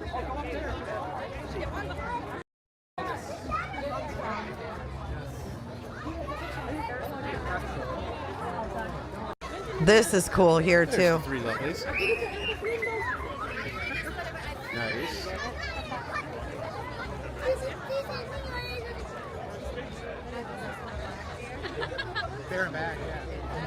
This is cool. Oh, this thing comes to life too, this lady. It's scary. This is like the ballroom and all these skeletons dance. Watch, guys. Why aren't they dancing? Beautiful. Isn't that awesome? Look at them hanging. They used to have them dancing, or maybe that was the other house. There's a clown house, you guys.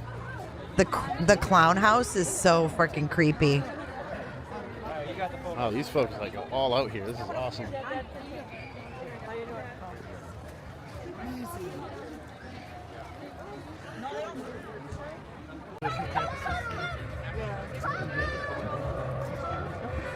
That is, it's great. Aren't these houses cute?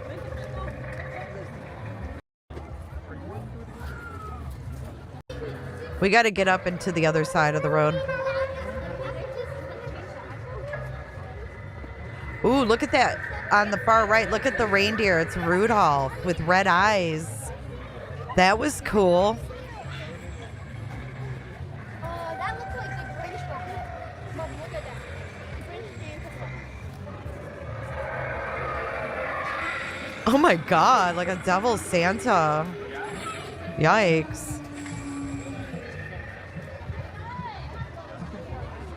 Miracle on Tilson Street, they call it. Look at this house all boarded up. Yeah, look This at, they place is all actually boarded board up their awfully freaking creepy. windows. I want to show you guys the clown house. Yes! It's coming up. I feel like I'm there. Well, so far, pretty cool. Easy.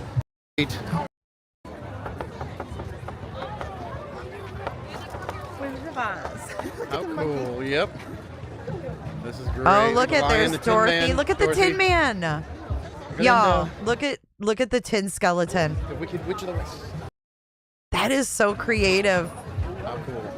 That's a good one right there.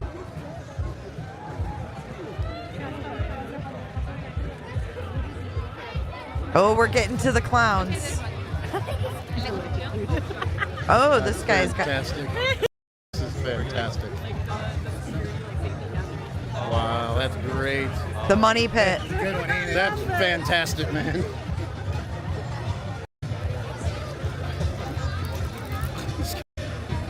Oh, look at the one in the bathroom in the outhouse, the foreman. Oh my God. That's cute. Oh, hi, Teresa.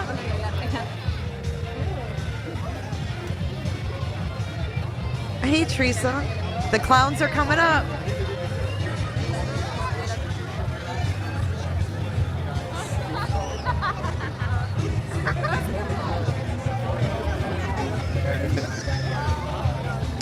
We're doing our Tilson Street walk.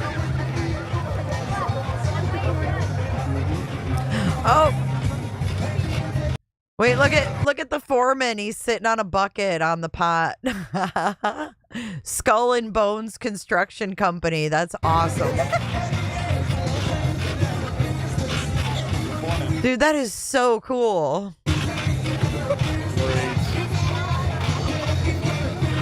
This was 10 days ago, but they do it every year. Pleasant Street is now like Tilson, so now there's 2 whole roads. Where's the clowns? Oh, look at the pumpkins.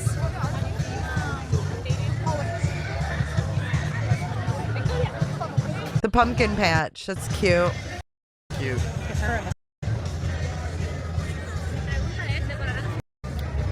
Look at that place. Scary pumpkin patch. I'll tell you It that. is. Very scary pumpkin patch. I'm telling you, so far this street has been really cool. These guys really put a lot, and I mean a lot. Oh, you're We gonna. got a tiki bar right here. With You're gonna get the clowns. great. Uh-huh. What is this?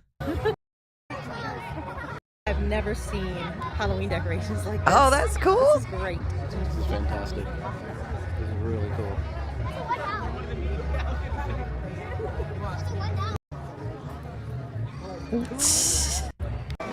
Here you go, guys. There you go. Here's your clown house.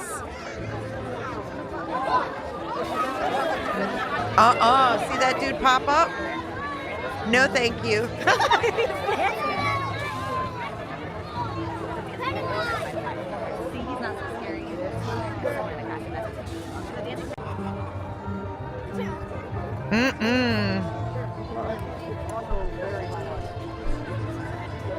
Yeah, they're towards the top. I think there's one more house after the clowns, but it's never lit up. Look at, he's right there too.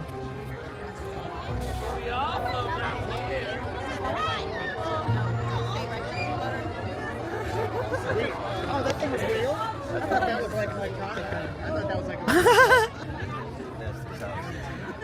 Sin is scared.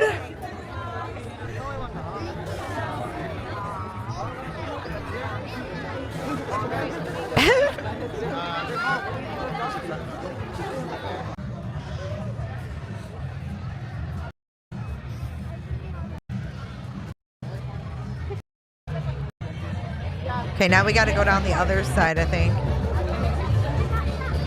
Oh yeah, the fortune teller one is one of my favorites right here. Isn't this the band, Teresa?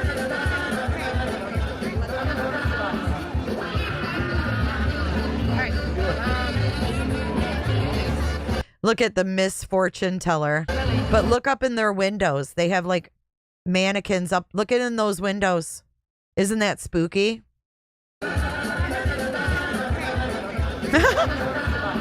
You know what, Teresa? You know what I love more than me playing this? Is the fact that you came in here while I was playing it. That's what I love.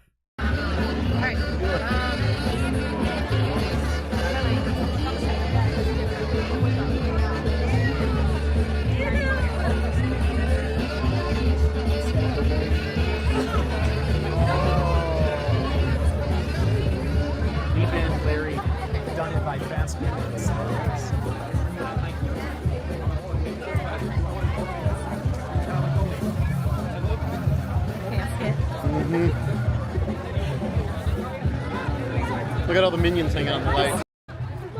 Look at this, the dinosaur one. This is awesome. That little kid. This is awesome. T-Rex right there. The band is on a Cool. side street. They all do the Thriller dance. Tilsonville Castle.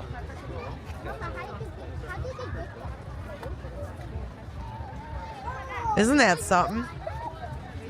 Very cool. They put a lot of work into that. They did. How cool. Oh, there it is. That looks Headstones. Mm-hmm.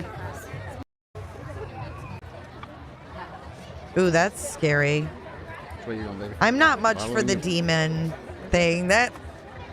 This is in Romeo, Michigan. This is Romeo, Michigan, my hometown. There's the casket thing, or the hearse.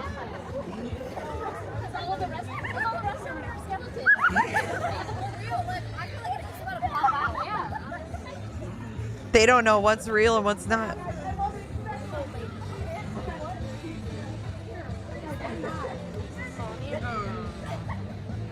They all pretty much have barns. They're old houses. But look at this one. I know. Oh, yeah, these guys are cool. Halloween stuff. Is that awesome?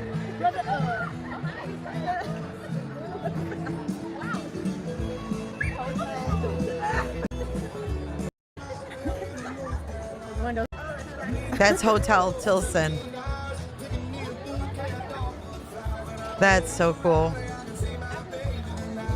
Darius Rucker appears on today's vlog, courtesy of I Don't Know Records. Yes, absolutely it is, Delaney. The Pontiac Silverdome was torn down years ago and makes me sad, but it's gone now. But yeah, Pontiac is not far from me at all. I hope you guys all have a happy Halloween. Thank you for letting me share my hometown's festivities. Great, dude. Walk around with it.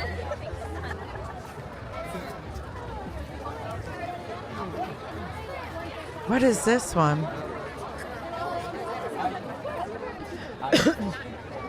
There's little sheep. What is this? How cool is that? I want to see them doing the Thriller dance.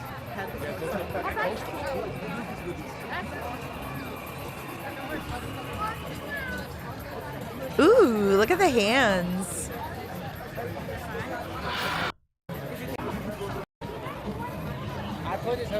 That's cool. That's really. All right. Well, we came and we saw and we conquered Pilsen Street here in Romeo. Yes, you did. Thank you, guys. The daytime walks are kind of... Well, here's a... I thought there was a news report on it, but it's really blown up. It's pretty cool. You can go back and watch other videos. But anyways, thank you for letting me share that. And Teresa, it was so good to see you. Teresa is my high school friend. Actually, I can't even say high school. I always say high school. It's like, why do I say high school? It's not high school. We are old friends. I'm so glad that you came in too. Oh, it's the vet office. I love that. So they've really expanded it. That's why I didn't recognize it. Well, you guys, how do you drive home? You don't. You don't. You can barely even get through, town in traffic. Jay, I followed your YouTube channel when you lived there. You were with Oni. Oh my gosh, just on you.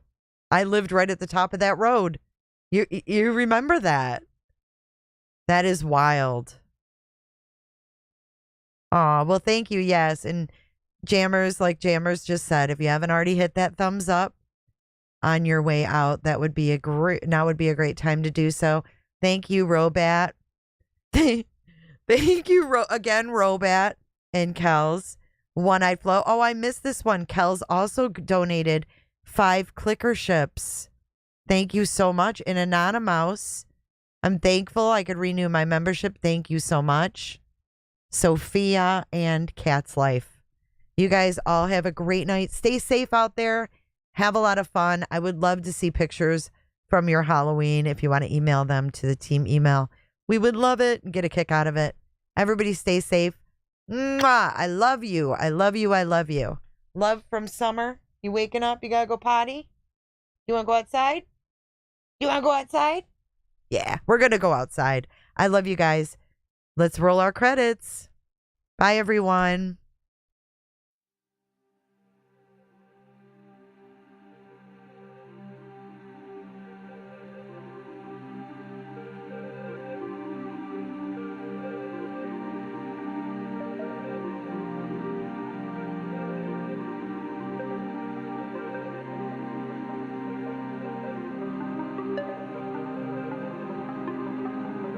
So much for watching. If you enjoyed this live stream or video, make sure to give it a thumbs up and hit that subscribe button so you don't miss out on my latest content. Want to take it a step further? Bring it all in and join our community clickers by becoming a Patreon or a YouTube member. You'll get exclusive access to our Discord server, special channel perks, and much more.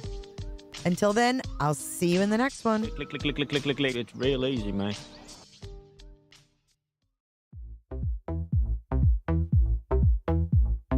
I don't give a damn. I don't really care about you and your problems. I don't give a damn.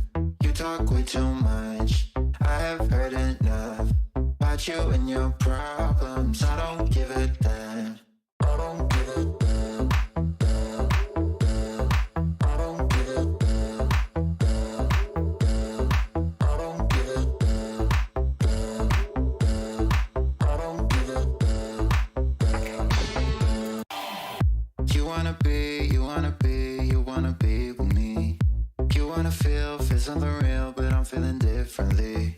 You're making plans to get to friends, but don't wanna face the fact that I ain't got time, I ain't got time, I ain't got time for that. Staying up late, sleeping all day, dreaming about Cadillacs. Buying new shoes, hanging by the pool, sipping on Coke and Jack. Calling my phone when you feel alone, but I'll never call you back. 'Cause I ain't got time, I ain't got time, I ain't got time for that. I don't give a damn, I don't really care about you and your problems. I don't give a damn. You talk way too much. I have heard enough about you and your problems. I don't give a damn. I don't give a damn. Damn, damn. I don't give a damn. Damn, damn. I don't give a damn. Damn, damn. I don't give a damn. Damn, damn. You're mad at me for not giving you comfort. You say that I'm away so much and now you don't feel the way you felt when we were younger. But that's okay for me, 'cause I don't give a damn. I don't really care about you and your problems. I don't give a damn. You talk way too much. I have heard enough about you and your problems. I don't give a damn. I don't give a damn. Damn, damn. I don't give a damn. Damn, damn. I don't give a damn. Damn, damn.